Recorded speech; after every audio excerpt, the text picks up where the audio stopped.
पठामि संस्कृतं नित्यं वदामि संस्कृतं सदा ध्यायामि संस्कृतं सम्यक् वन्दे संस्कृतमातरं वन्दे संस्कृतमातरं वन्दे संस्कृतमातरम्।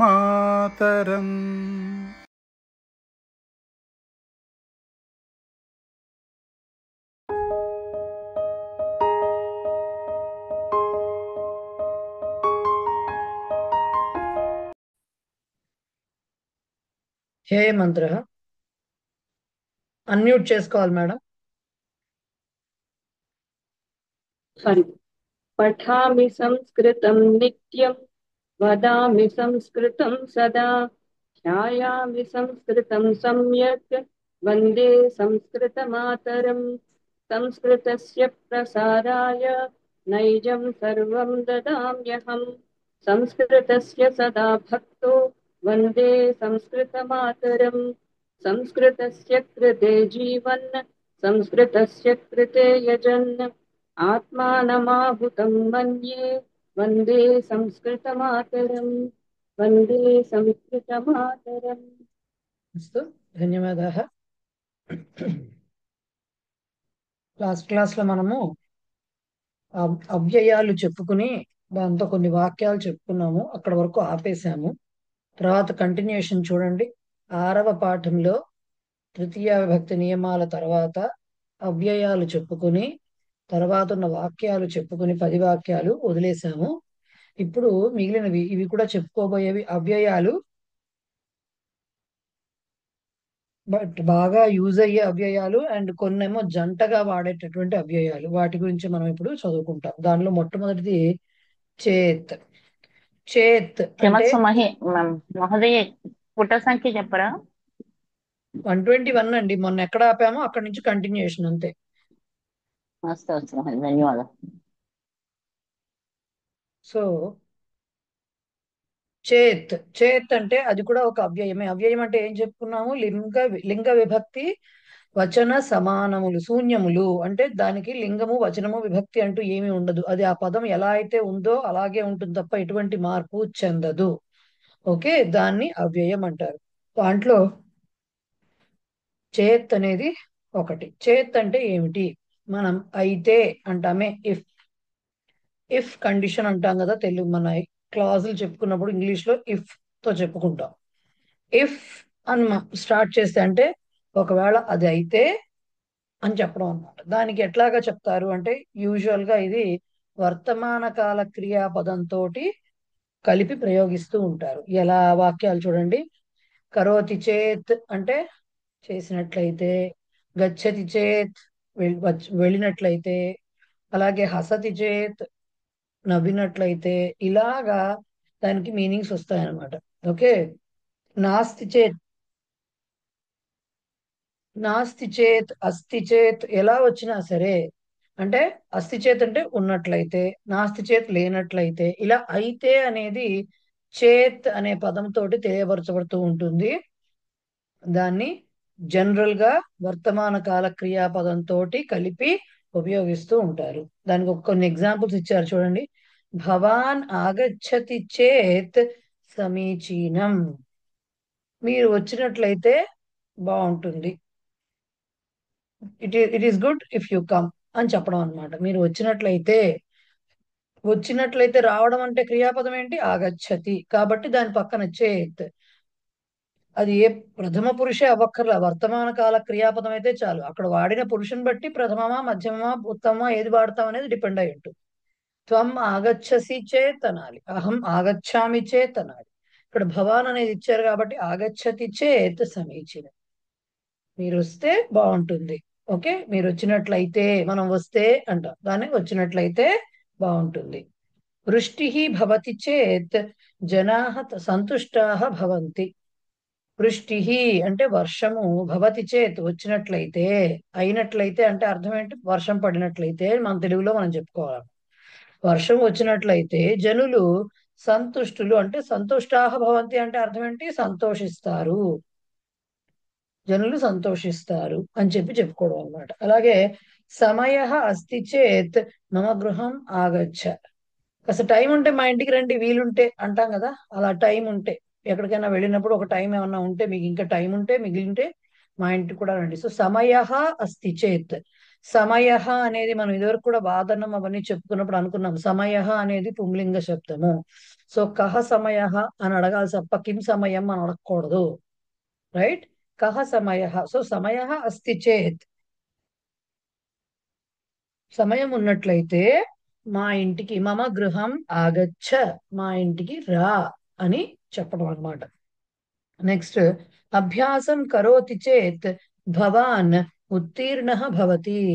అభ్యాసము అంటే ప్రాక్టీస్ చేసినట్లయితే, అభ్యాసం కరోతి చేత్, ప్రాక్టీస్ చేసినట్లయితే, అభ్యాసం చేసినట్లయితే నీవు ఆర్ మీరు ఉత్తీర్ణుడవు అవుతావు.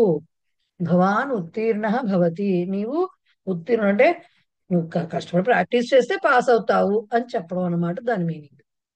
పుస్తకం గృహే అస్తి చేత్ ఆనీయ దదామి. ఇంట్లో ఉండాలి పుస్తకం అనేది మనం మనం మామూలుగా మాట్లాడుకున్నాం. ఉండాలి పుస్తకం, ఉంటే తీసుకొచ్చిస్తా. ఉంటే ఇక్కడ చెప్తుందంటే పుస్తకము గృహే గృహములో అంటే ఇంట్లో, అస్తి చేత్ ఉన్నట్లయితే, ఆనీయ తెచ్చి, దదామి ఇస్తాను, తెచ్చి ఇస్తాను. ఉందో లేదో గుర్తులేదు, ఉంటే గనక తెచ్చిస్తాను అని చెప్పడం అనమాట. సో ఇలాగా చేత్ అనేది జనరల్ గా ఆ కర లట్ల ఐ మీన్ వర్తమాన కాల క్రియాపదం తోటి కలిపి ప్రయోగించబడుతూ ఉంటుంది. కొన్ని చోట్ల ఈ మధ్య చూస్తున్నాం భవిష్యత్ కాలంతో దేంతో దాంతో రాసేస్తున్నారు. బట్ యూజువల్ గా వర్తమాన కాల క్రియాపదంతో అని చెప్తున్నారు. సో అది చేత్. ఇవి సొంత వాక్యాల కింద అడగడానికి అవకాశం ఉంటుంది. సొంతంగా రాయలేకపోతే కనీసం ఇక్కడ ఇట్లా ఉన్నవైనా కూడా గుర్తుపెట్టుకోవడానికి ట్రై చేయండి. తర్వాత కొన్ని అవ్యయాలు జంటగానే ప్రయోగించాలి. మనం నాట్ ఓన్లీ బట్ ఆల్సో ఇలాంటివి ఉంటాయి కదా ఇంగ్లీష్ లో, ఇఫ్ దెన్ ఇలాంటివి ఉంటాయి కదా, ఆర్ ఎల్స్ ఇలా మాట్లాడుతూ ఉంటాం కదా. సో అవే కండిషన్స్, క్లాజెస్ మనకి ఇప్పుడు దీంట్లో కొన్ని రకాల జంట పదాలతోటి చెప్తారన్నమాట. దీంట్లో 5 ఉంటాయి. మొదటిది యదా తదా. యదా అంటే కదా అంటే మీకు తెలుసు. కదా అంటే ఏంటి? ఎప్పుడు అని కదా. వెన్, కదా అంటే వెన్, ఎప్పుడు. యదా తదా అంటే ఎప్పుడైతే అప్పుడు.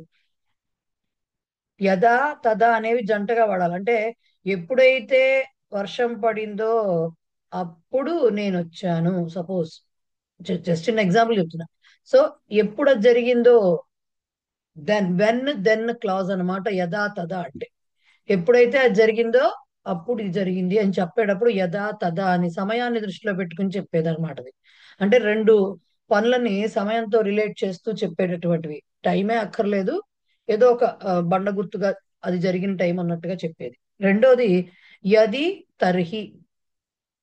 యది అంటే కూడా ఇఫ్ లాంటిదే, బట్ ఇలా అయితే అప్పుడు అలాగా. ఇఫ్ దెన్ అని అర్థం అనమాట. యది తర్హి అంటే ఇఫ్ దెన్, ఆ క్లాజ్ అది. ఇఫ్ దెన్ యది తర్హి, దానికి ఎగ్జాంపుల్స్ చూసినప్పుడు మీకు అర్థమవుతుంది.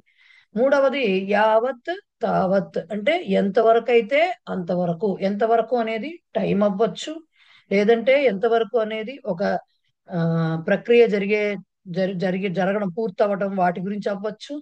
లేకపోతే ఇప్పుడు మనం అంటుంటాం కదా, ఎంతవరకు చదవడం మొదలు పెట్టాము పరీక్ష లోపల, ఎంతవరకు అయితే అంతవరకు అవుతుందంటే అంటే అర్థం ఏంటి? ఎంత కంప్లీట్ చేయగలిగితే పని అంత కంప్లీట్ అని, అలా కూడా రిలేట్ అవుతుంది. సో ఎంతవరకు అయితే అంతవరకు అని అర్థం అన్నమాట. సో అది మూడవది. నాలుగవది యథా తథా. యదా తదాకి యథా తథాకి డిఫరెన్స్ ఉంటుంది.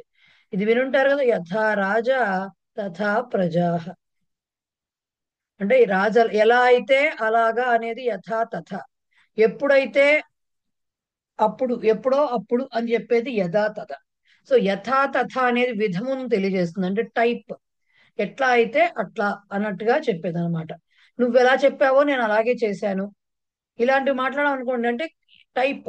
సో అట్లాంటి చోట్ల యథా తథా, ఎలా అయితే అలా అని చెప్పేది క్లాజ్ అనమాట. లాస్ట్ది యద్యపి తథాపి. దీనికి తెలుగులో విడివిడిగా చెప్పడానికి అవదు. రెండిటికి కలిపే మనం తెలుగులో మాట్లాడతాం. అయినప్పటికీ అనే మాట. అయినప్పటికీ అనే మాట వాడతాం. యద్యపి తథాపి రెండిటికి కలిపి. నాకు తలనొప్పిగా ఉంది అయినప్పటికీ నేను పరీక్షకు వెళ్ళాను అంటాం అనుకోండి. అలాంటి సందర్భాల్లో ఈ అయినప్పటికీ అనే ఒక్క తెలుగు పదాన్ని రెండు పదాలుగా యద్యపి మమ శిరోవేదన అస్తి తథాపి అహం పరీక్షాలయం ఆర్ ఏదో పరీక్షాలయం గచ్చామి ఆర్ గతవతి అనో ఏదో అలా చెప్పుకుంటూ వస్తాం. అగచ్చం అనో ఏదో చెప్తాం. రైట్. సో అయినప్పటికీ అనే ఒకే ఒక మాటకి సంస్కృతంలో యద్యపి తథాపి అనేటటువంటి క్లాజ్ అనేది చెప్తారు. ఇవి అన్ని కూడా ఇవి జంటగా ప్రయోగించబడుతూ ఉంటాయి. యది యదా తదా యది తర్హి యథా తథా యావత్ తావత్ అండ్ దెన్ యద్యపి తథాపి అనేవి జంటగా ఉపయోగించబడేటటువంటి అవ్యయాలు. ఒక్కొక్క దానికి వాక్య ప్రయోగాలు ఎలా వచ్చాయో చూద్దాము. వెళ్లే ముందర పద్మజ గారు ఏంటండి? మహోదయ, ఇక్కడ నాస్తి చేతన్ అని ఇచ్చారు, తప్పుపడిందా? కరెక్టే. కరెక్టేనండి. అస్థికి ఆపోజిట్ నాస్తి. అవును. ఆ నాస్తి చేత్ అంటే లేనట్లయితే అని అర్థం, లేకపోతే. చేతన్ అని ఉంది. చేతన్ కాదు, చేత్ అంతే. సంధ్య గారు ఇది ఏంటండి? ఇది మహోదయ ఇదొకటి ఆగచ్చ అన్నారు కదా. సమయ అస్తి చేత్ మమ గృహం ఆగచ్చ. ఆ అది ఆగచ్చతి కాకుండా ఆగచ్చ అన్నది ఎందులో వచ్చిందో గుర్తు రావట్లేదండి. ప్రాక్టీస్ చేస్తే గచ్చ గుర్తొస్తుంది. ఆగచ్చ అనేది వస్తుంది. భవతు పఠతులో వస్తుంది. పఠతం పఠత దాంట్లో వస్తుంది. ఆజ్ఞా ప్రేరణ రూపాల్లో మధ్యమ పురుష క్రియాపదం అది. రైట్. ధన్యవాదాలు. సంధ్య మస్తు. సంధ్య గారు చెప్పండి. అదే మహోదయ, అంటే చేతికి మనం యూజువల్లీ ఇది కూడా ఉపయోగిస్తామా? నాస్తితో నా నెగిటివ్ ఫామ్ లో కూడా ఉపయోగిస్తామా? నాకు తెలిసి మీరు ఏదో రెండు డివైజుల్లో ఉన్నట్టున్నారు. రీసౌండ్ వస్తుంది. యాక్చువల్లీ మీ వాయిస్ నాకు వాల్యూమ్ వినపడటం లేదని వాయిస్ కోసం వేరే బెస్ట్ పెట్టుకుంది. అచ్చా, ఓకే, ఫైన్. నాది ఫుల్ వాల్యూమ్ లో, నాది ఫుల్ అంటే వాల్యూమ్. చేతిలోని మనం నా అని కూడా ఉపయోగించవచ్చా? నాస్తి నో చేత్, నో నెగిటివ్ చేత్ ఫామ్ లో అనే, కూడా ఉపయోగించవచ్చా అండి? నో చేత్ అనే మాట ఉంటుంది. నో చేత్, నో చేత్ అనే మాట ఉంటుంది. ఓకే, అది కూడా ఉంటుంది, అది కూడా ప్రయోగిస్తారు. లేకపోతే అనే దానికి నాస్తి చేత్ అనే అక్కర్లేదు, నో చేత్ అనే మాట కూడా వాడతారు. నో చేత్. చేత్. నో అనేది, నో అంటే ఏంటి? నా చేత్ అని అర్థం అనమాట. నో అని వాడతారు అంతే. నో చేత్, నో చేత్ అంటే లేకపోతే అంటారు. నువ్వు ఇక్కడికి రా, త్వం అత్ర ఆగచ్చ, నో చేత్ అహమేవ ఆగచ్చామి అన్నావు అనుకో, నువ్వు ఇక్కడికి రా లేకపోతే నేనే వస్తాను. ఇలా చెప్తున్నావు అనుకోండి, నో చేత్ అనొచ్చు. నాస్తి చేత్ అనక్కర్లా, నో చేత్ అనేయచ్చు అట్లాంటి సందర్భాల్లో. అప్పుడు నో అంటే నాకి ఓకి మాత్రం రాయాలి మహోదయ. అంతే, నో. రైట్. ఎస్, వాక్యాలు చూడండి. యథా తదా దగ్గర నుంచి మొదలుపెట్టి వాక్యాలు చూడండి. ఎప్పుడైతే అప్పుడు వాళ్ళే ఇచ్చేసారు అక్కడ. సో యదా ధర్మస్య గ్లాని భవతి తదా దేవః అవతరతి. భగవంతుడు ఆయననే చెప్పుకున్నాడు కదా. యదా యదా హి ధర్మస్య గ్లానిర్భవతి భారత అభ్యుత్థానం అధర్మస్య అని చెప్పుకున్నాడు కదా ఆయన. తదాత్మానం సృజా. సో యదా యదా హి ధర్మస్య, ఆయన రిపీటెడ్ గా చెప్పాడు ఎప్పుడెప్పుడైతే అన్నట్టుగా. సో యదా ధర్మస్య గ్లాని భవతి, ఎప్పుడైతే ధర్మానికి నష్టము వాటిల్లుతుందో అప్పుడు, తదా దెన్ అప్పుడు, దేవ అవతరతి దేవుడు అవతరిస్తున్నాడు. సో యదా తదా అలా వాడతారనమాట వాక్యాల్లో. యదా తదా జంటగా ఉపయోగించాలంటే రెండు కలిపి ఒక చోటే రాయాలని కాదు. వాక్యాల్లో రెండిటి ప్రయోగము సందర్భాన్ని బట్టిగా వస్తూ ఉంటుందని చెప్పడం. కానీ రెండు వస్తాయి, రెండు మాటలు వస్తాయి. సో రెండు ఆ క్లాజ్ బట్టి ఇది జరిగితే అది జరుగుతుందని చెప్పే టైప్ లో ఉంటాయి అన్నమాట రెండు కూడా. సో యదా ధర్మస్య గ్లాని భవతి తదా దేవ అవతరతి. ఓకే. యదా మధ్యాహ్నే త్రివాదనం భవతి తదా అస్మాకం కక్ష్యా భవతి. రైట్. ఎప్పుడైతే మధ్యాహ్నం 3 గంటలు అవుతుందో అప్పుడు మన తరగతి ఉంటుంది అని చెప్పుకోవడం. అట్లా అన్నమాట. అలా ఉపయోగించేప్పుడు యదా తదా. ఇంకా ఉన్న ఎగ్జాంపుల్స్ చూడండి. యదా ధనం లభ్యతే తదా భిక్షుక సంతుష్ట భవతి. ఎప్పుడైతే ధనము లభిస్తుందో, ఈ లభ్యత అనే పదం మీకు రాలేదు, లభతే వచ్చింది. లభ్యత ఏమిటో పరిచయాలకు ఇలా తెలుస్తుంది. ఇప్పుడు ప్రస్తుతం దానికి అర్థం మేడం ఏంటంటే, ఇవన్నీ వర్తమాన కాలంలోనే వాడాలా ఈ దండ పదాలన్నీ? అలా అని కాదు, ప్రస్తుతం మీకైతే అంతవరకే చెప్పారు. అవసరాన్ని బట్టి వేరే కాలాల్లో కూడా వాడేందుకు అవకాశం ఉంటుంది. చేతి ఒక్కటే కాదు, ఇవన్నీ కూడా అంతే.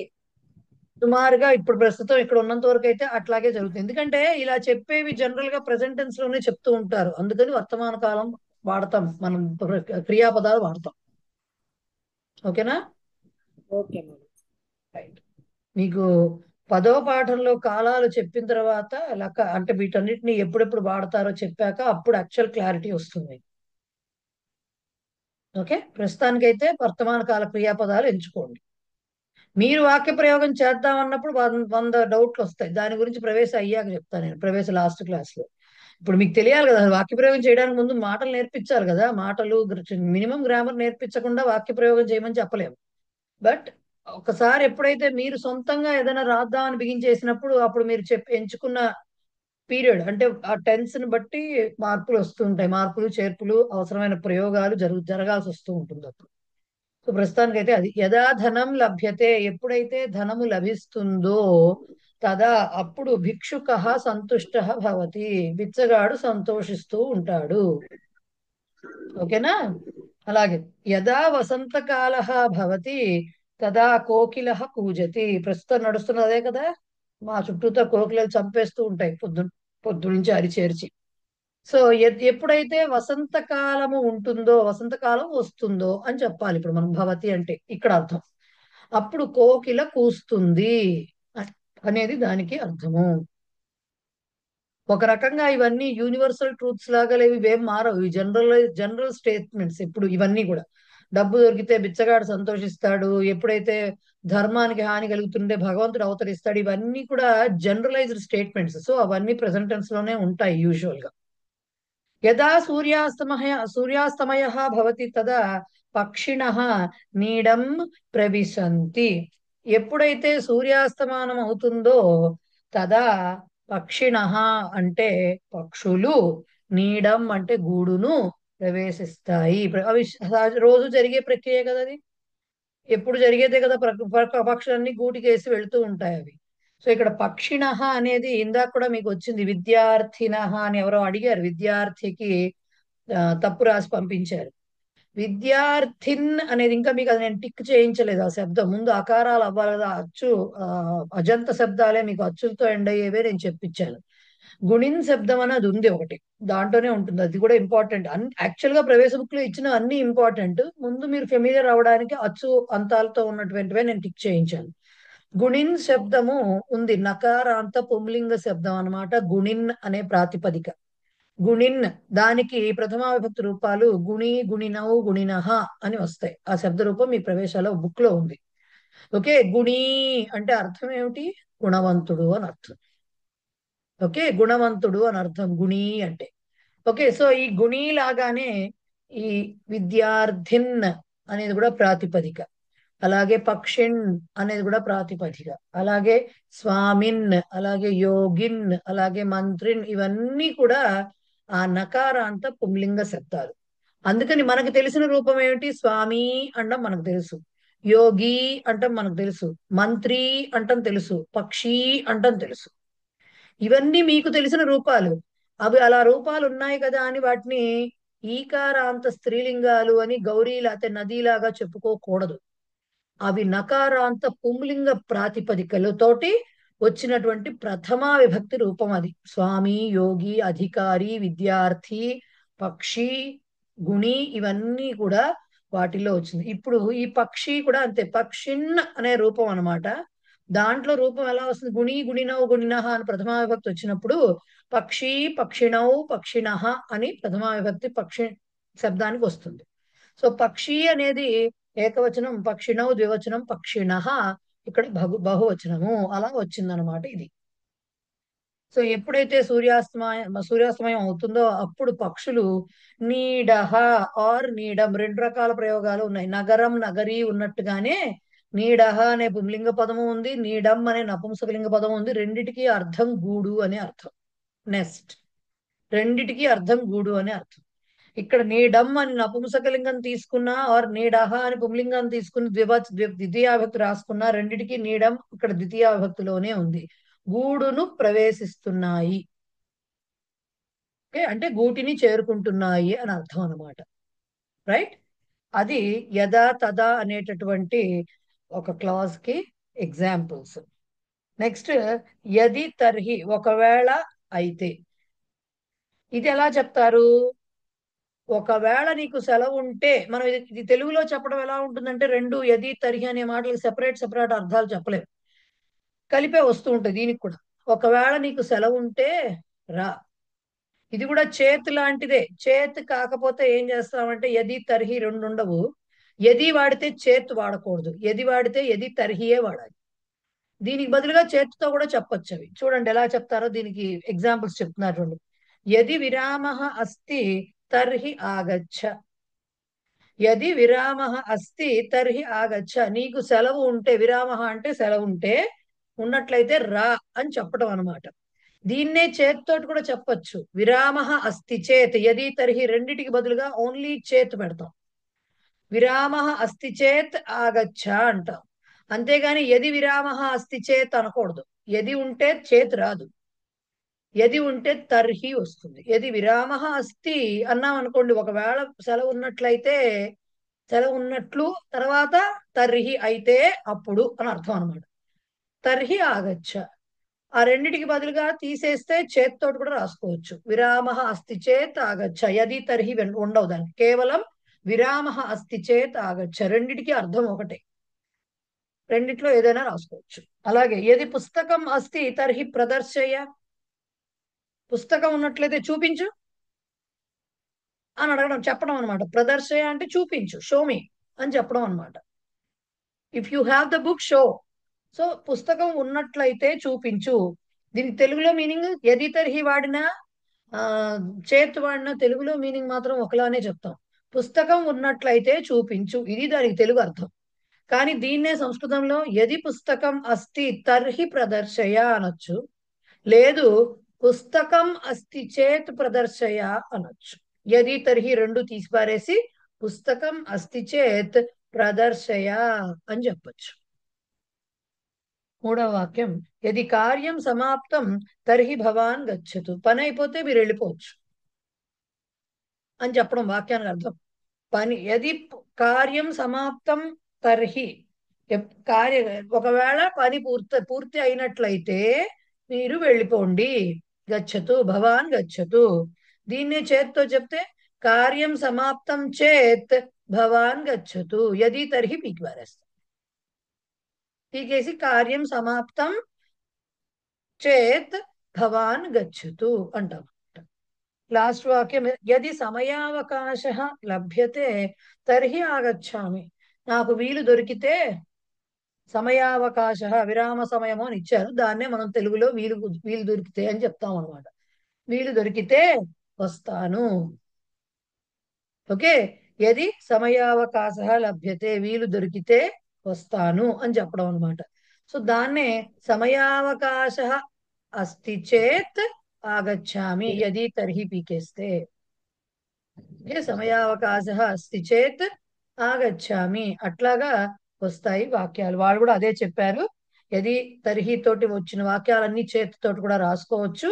బట్ యది రాస్తే చేతి రాయకూడదు. చాలా మంది వాక్యాల్లో మెసేజెస్ పెడదామని ట్రై చేస్తూ ఉంటారు కదా, సంస్కృతంలో చూస్తూ ఉంటాను. యది వస్తే తర్హినే రావాలి, కానీ చేత్ మళ్ళీ రాకూడదు. ఓకే, సో అదనమాట దాన్ని.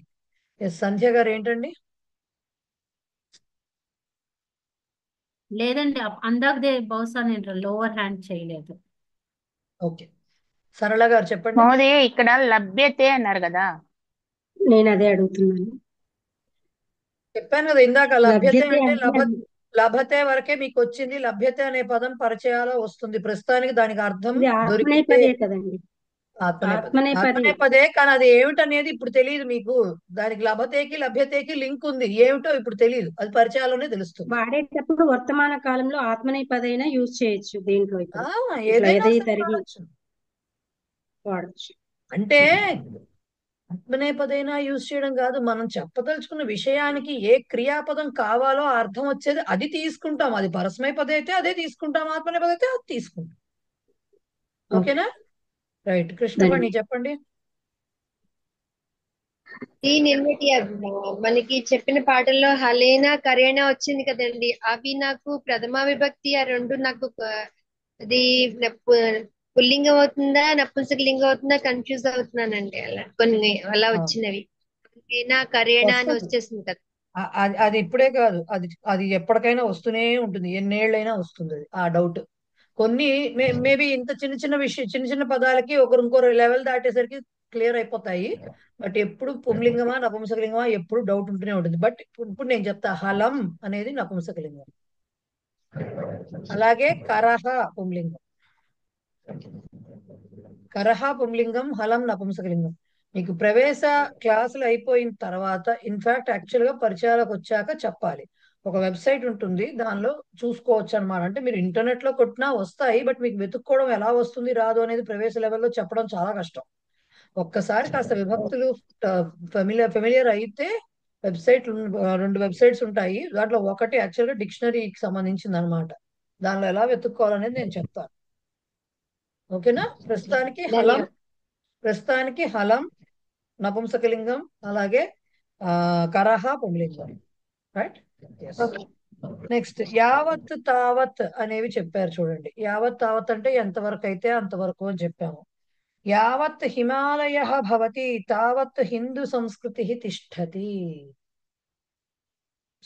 ఆచంద్ర తారార్కము ఆ టైప్ లో మాట్లాడుతుంటారు కదా, శాపాలు ఇచ్చేవాళ్ళు, లేకపోతే సూర్య చంద్రులు ఉన్నంత వరకు నా మాటకు తిరుగులేదు, ఆ టైప్ లో ఇస్తారు, చెప్తూ ఉంటారు కదా. సో ఎప్పటి వరకు అయితే అప్పటి వరకు అని చెప్పడంలో, యావత్ ఎంత వరకు అయితే అంటే కాల పరిమితి చెప్తున్నారు అనమాట. ఎంత వరకు అయితే, ఎంత కాలం దాకా అయితే హిమాలయ భవతి, హిమాలయ పర్వతం ఉంటుందో, తావత్ అంతవరకు కూడా హిందూ సంస్కృతి, మన హిందూ సంస్కృతి అనేది తిష్టతి ఉండి తీరుతుంది, ఉంటుంది అని చెప్పటం అనమాట. సో అలా యావత్ తావత్. అలాగే యావత్ సూర్య తిష్టతి తావత్ సంస్కృతం విరాజతే. ఎప్పటి వరకు అయితే సూర్యుడు ఉంటాడో, ఎంత వరకు సూర్యుడు ఉంటాడో అంతవరకు సంస్కృతం ప్రకాశిస్తూ ఉంటుంది అని చెప్పడం అనమాట. సహ యావత్ ఖాదతి తావత్ ఏషః న ఖాదతి.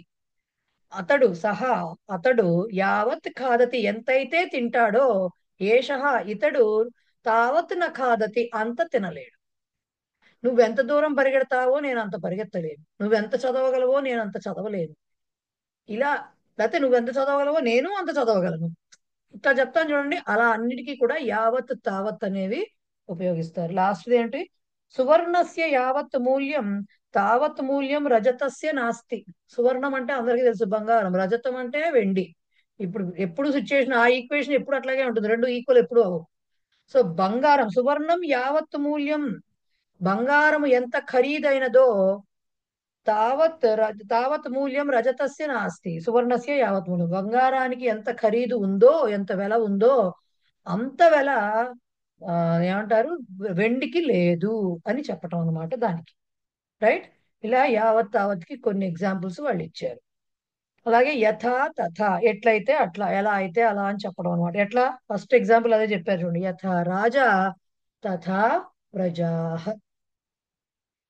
ఎలా రాజు ఎలా ఉంటాడో ప్రజలు అలా ఉంటారు. ఈ ప్రజ అనే శబ్దము స్త్రీలింగ శబ్దం, ఆకారాంత స్త్రీలింగ శబ్దం, రమా శబ్దంలా వస్తుంది. ప్రజా ప్రజే ప్రజాహ అని వస్తుంది.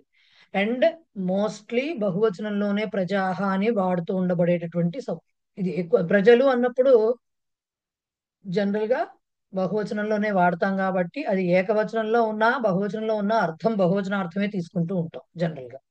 సో ప్రజ అని వాడినా, తెలుగులో వాడినా కూడా ఉంది, వాడుక తెలుగులో కూడా ఉంది ప్రజ అనే మాట. ప్రజలు అన్నా కూడా అదే వస్తుంది అర్థం. సో ప్రజ రమా శబ్దంలా వస్తుంది, ఆకారాంత స్త్రీలింగ శబ్దం. నెక్స్ట్, యథా భవాన్ ప్రయత్నం కరోతి తథా ఫలం ప్రాప్నోతి. నీవు ఎట్లా అయితే ప్రయత్నిస్తావో మీరు ఎట్లా అయితే ప్రయత్నిస్తారో ప్రయత్నం చేస్తారో ప్రయత్నం కరోతి ప్రయత్నం చేస్తావో తథా ఫలం ప్రాప్నోతి అలా ఫలితాన్ని పొందుతావు. నువ్వు కొంచెం తక్కువ కష్టపడితే తక్కువ ఫలితం, ఎక్కువ కష్టపడితే ఎక్కువ ఫలితం. అలాగే త్వం యథా వదసి తథా ఏవ భవతు. నువ్వు చెప్పినట్టే జరుగుగాక. నువ్వు ఎలా అయితే చెప్పావో అలాగే జరుగుగాక. త్వం యథా వదసి, నీవు ఎట్లా అయితే చెప్తున్నావో తథా ఏవ భవతు, అట్లే అగుగాక. యదా శ్రేష్ఠ ఆచరతి తథా జనాః అపి ఆచరంతి. ఇది భగవద్గీతలో ఉన్నది. యద్యది ఆచరతి శ్రేష్ఠ తత్తదేవేతరో జనః సయః ప్రమాణం కురితే, అది ఉంది కదా శ్లోకం. అలాగా యథా శ్రేష్ఠ ఆచరతి, శ్రేష్ఠ అంటే అన్నిట్లోకి బెస్ట్ గా ఉన్నవాడు ఎట్లా అయితే ఆచరిస్తాడో తథా ఆ విధముగా జనాః అపి ఆచరంతి. వాడు అంత పెద్దవాడు, అంత తెలిసిన వాడు అలా ఆచరిస్తుంటే మనం కూడా ఇలాగే ఆచరించాలి అనుకుని వీళ్ళు అలా ఆచరిస్తూ ఉంటారు. అందుకే లీడింగ్ పొజిషన్స్ లో ఉన్న వాళ్ళు ఎప్పుడు కూడా ఒళ్ళు దగ్గర పెట్టుకుని ప్రవర్తిస్తూ ఉండాలి. వాళ్ళని ఫాలో అయ్యే వాళ్ళు జనాలు చాలా మంది ఉంటారు కాబట్టి. ఇది యథా తథాకి ఎగ్జాంపుల్స్. ఇక లాస్ట్ది యద్యపి తథాపి, ఒకవేళ అయినా అప్పటికి. ఇవన్నీ కలిపి మనం అయినప్పటికీ అనే మాటతో తేల్చేస్తాం తెలుగులో. చూడండి, యద్యపి విభీషణ అగ్రజం త్యక్తవాన్ తథాపి న అయం అధర్మః. యద్యపి విభీషణ అగ్రజం త్యక్తవాన్, విభీషణ అగ్రజం త్యక్తవాన్ అంటే అగ్రజుడు అన్నగారైనటువంటి రావణాసురుని విడిచిపెట్టేసినా, దీనికి ఎలా చెప్పుకోవాలి? యద్యపి అని సంస్కృతంలో చెప్పినా ఇక్కడ ఏం చెప్పాలి? విభీషణుడు అన్నగారిని వదిలిపెట్టినా కూడా నా అయం అధర్మ, అది అధర్మము కాదు. ఎందుకు? వాడు అధర్ముడు కాబట్టి వాడిని వదిలేశాడు. కాబట్టి అధర్ముడైనటువంటి అన్నగారిని వదిలిపెట్టడం అధర్మము కాదు అని చెప్పటంలో విభీషణుడు అన్నగారిని వదిలిపెట్టినప్పటికీ అది అధర్మం కాదు అని మనం తెలుగులో ట్రాన్స్లేట్ చేసుకుంటాం. దాని సంస్కృతంలో ఎలా చెప్తాం? యద్యపి విభీషణ అగ్రజం త్యక్తవాన్, ఇది పాస్ట్ టెన్స్. ఇది ఎలా వస్తాయనేది నెక్స్ట్ లెసన్ లో అవే చెప్పుకుంటాం. ఈ రూపాలు ఏమిటి అనేవి చెప్పుకుంటాం. త్యక్తవాన్ పెట్టినప్పటికీ కూడా, తెలుగులో విడిచిపెట్టినాడు అయినా అది అధర్మం కాదు అన్నారు. మనం కలిపి ఏం చెప్తాం? విడిచిపెట్టినప్పటికీ అది అధర్మం కాదు అంటాం. బేసిక్ గా అలా వస్తాయి. నెక్స్ట్ అలసాహ యద్యపి దృఢకాయాః తథాపి తే కార్యం న కుర్వంతి. అలసాహ అంటే సోమరిపోతులు. దృఢకాయులైనప్పటికీ అంటే బ్రహ్మాండమైన బలిష్టమైన శరీరం బలిష్ఠులైనప్పటికీ కూడా తే కార్యం న కుర్వంతి, వాళ్ళు పని చేయరు. ఎంత బలం ఉండి ఏం ప్రయోజనం? పని చేయనప్పుడు శరీరానికి కండలు చూపించుకోవడానికి తప్ప. అదనమాట దాని అర్థం. యద్యపి అహం సంభాషణం కరోమి తథాపి మమ తృప్తి నాస్తి. నేను మాట్లాడుతున్నా కూడా నాకు తృప్తి లేదు. మాట్లాడుతున్నప్పటికీ నాకు తృప్తి లేదు. ఏ విషయంలో వచ్చిందో అసంతృప్తి తెలియదు, కానీ వాక్య ప్రయోగం అలా ఇచ్చారు. నెక్స్ట్ యద్యపి తస్య సమయావకాశ అస్తి తథాపి సహ న ఆగచ్చతి. అతడికి వీలు కుదిరినా కూడా అతను రావట్లేదు. వీలున్నప్పటికీ అతను రావట్లేదు. ఓకే అని చెప్పటానికి అలా చెప్తున్నారు. ఇంతవరకు అర్థమైందా అండి? యద్యపి తథాపి, యథా తథా, యావత్ తావత్, యది తర్హి, యదా తదా, చేత్. క్లియరా? ఇవన్నీ వినడానికి అర్థమవుతాయి. అన్ని మనం ఎప్పుడైతే రాయటం బిగించేస్తామో అప్పుడు సినిమాలు కనపడతాయి మనకు. రంగురంగుల కలడియోస్కోప్ కనపడుతుంది. రైట్? సో ప్రస్తుతానికి అర్థం చేసుకోవడానికే చెప్పగలం, కానీ ప్రాక్టీసులు చేయించలేం కదా. కొంతవరకే చేయించగలం. ప్రతి వాక్యం చేయించలేం కదా క్లాసుల్లో. That is impossible. అభ్యాసం మొన్న భవిష్యత్ కాల రూపాలు చెప్పుకున్నాం కాబట్టి వాళ్ళ అభ్యాసం చెయ్యాలి. చూడండి, ఎగ్జాంపుల్ పఠతి ఇచ్చారు, పఠిష్యతి రాయాలి. భవతి భవిష్యతి, గచ్చతి గమిష్యతి, భాషతే భాషిష్యతే భాషిష్యతే, మోదతే బోధిష్యతే లిఖతి లేఖిష్యతి, యతతే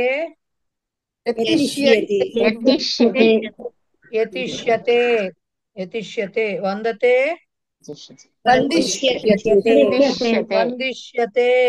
వందిష్యతే, శోభతే శోభిష్యతే విష్యతే శోభిష్యతే శోభిష్యతే పూజయతి పూజయిష్యతే పూజిష్యతి పూజ అనండి. యా ఉంది కాబట్టి మీరు కూడా యా రాయాలి. పూజయిష్యతి అని రాయాలి. యా అని తీయలేరు మీరు. పూజయతి ఉంటే పూజయిష్యతి అని రాయాలి. పూజయిష్యతి. ఓకే. కరోతి కరిష్యతి కరిష్యతే. కరిష్యతి ఇప్పుడు కొంచెం డిఫరెంట్ గా ఉన్న క్రియాపదాలకు ఇచ్చారు. పిబతికి పాస్యతి, నయతి నేష్యతి నేష్యతి, నేష్యతి. ఎవరన్నా తెలియని వాళ్ళు ఉంటే చెప్తున్నా. నేష్యతి. దదాతి దాస్యతి దాస్యతి దాస్యతి.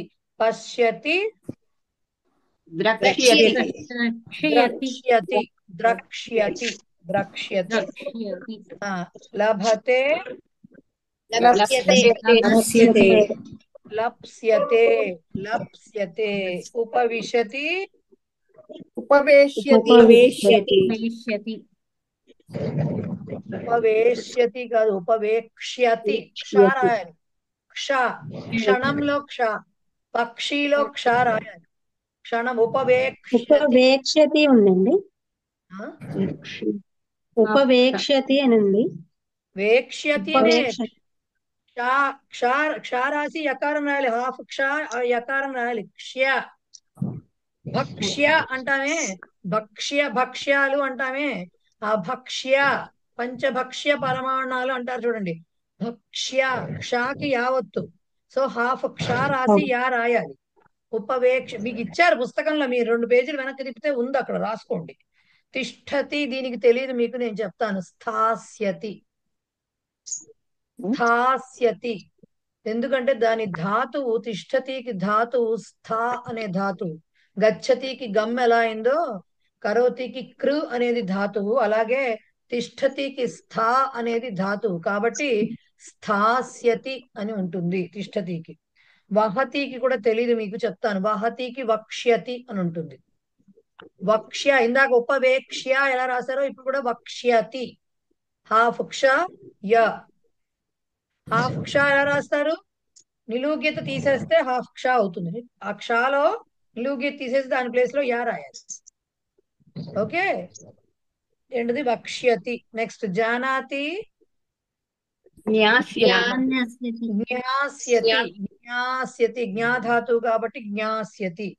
ప్రాప్నోతి దీనికి తెలియదు మీకు, నేను చెప్తాను. ప్రాప్స్యతి. ఇందాక లప్స్యతే ఎలా రాశారు? లభతేకి లప్స్యతే రాసినట్టుగా ప్రాప్స్యతి. ప్రాప్స్యతి. హాఫ్ ప హాఫ్ స య. ప్రాప్స్యతి. గాయతి గాస్యతి. సో కింది వాక్యాలను భవిష్యత్ కాలంలోకి మార్చాలట. సహ నగరం గచ్చతిని. మిగతాదంతా సేమ్ ఉంటుంది, ఓన్లీ వెర్బ్ మార్చాలి. కాబట్టి మనం వెర్బ్ ఒకటి చెప్పుకుందాం. అర్థాలు చెప్పాల్సిన చోట నేను వాక్యం అర్థం చెప్తూ ఉంటాను. సహ నగరం గచ్చతి. అతను నగరమునకు వెళుతున్నాడు. నగరం గమిష్యతి. వెళ్ళబోతున్నాడు. బాలః పాఠం పఠతికి ఏం రావాలి? వెర్బ్ పఠిష్యతి పఠిష్యతి. ఛాత్ర శ్లోకం వదతి. విద్యార్థి శ్లోకమును చెప్తున్నాడు. వదతికి ఏం చెప్పాలి? వదిష్యతి వదిష్యతి వదతికి వదిష్యతి. సరే, ఇంకోటి కూడా ఉంది. సరే, వదిష్యతి. సో ఛాత్ర మీరు మొత్తం వాక్యం రాసుకోవాలి, కేవలం వెర్బ్ రాయడం కాదు. నేను ఇక్కడ ఊరికే అదొకటే చెప్పిస్తున్నా, మార్కులు ఉండవు కాబట్టి. సీత గీతం గాయతికి ఏమొస్తుంది? గాస్యతి. సీతా గీతం గాస్యతి గాస్యతి. ఇది చూడండి. పాచకః తండులం పచతి. బియ్యము. తండులం అంటే బియ్యం. ఓకే. తండులం పచతి. పక్ష్యతి. పచతికి పక్ష్యతి. సేవకః ధనం లభతే.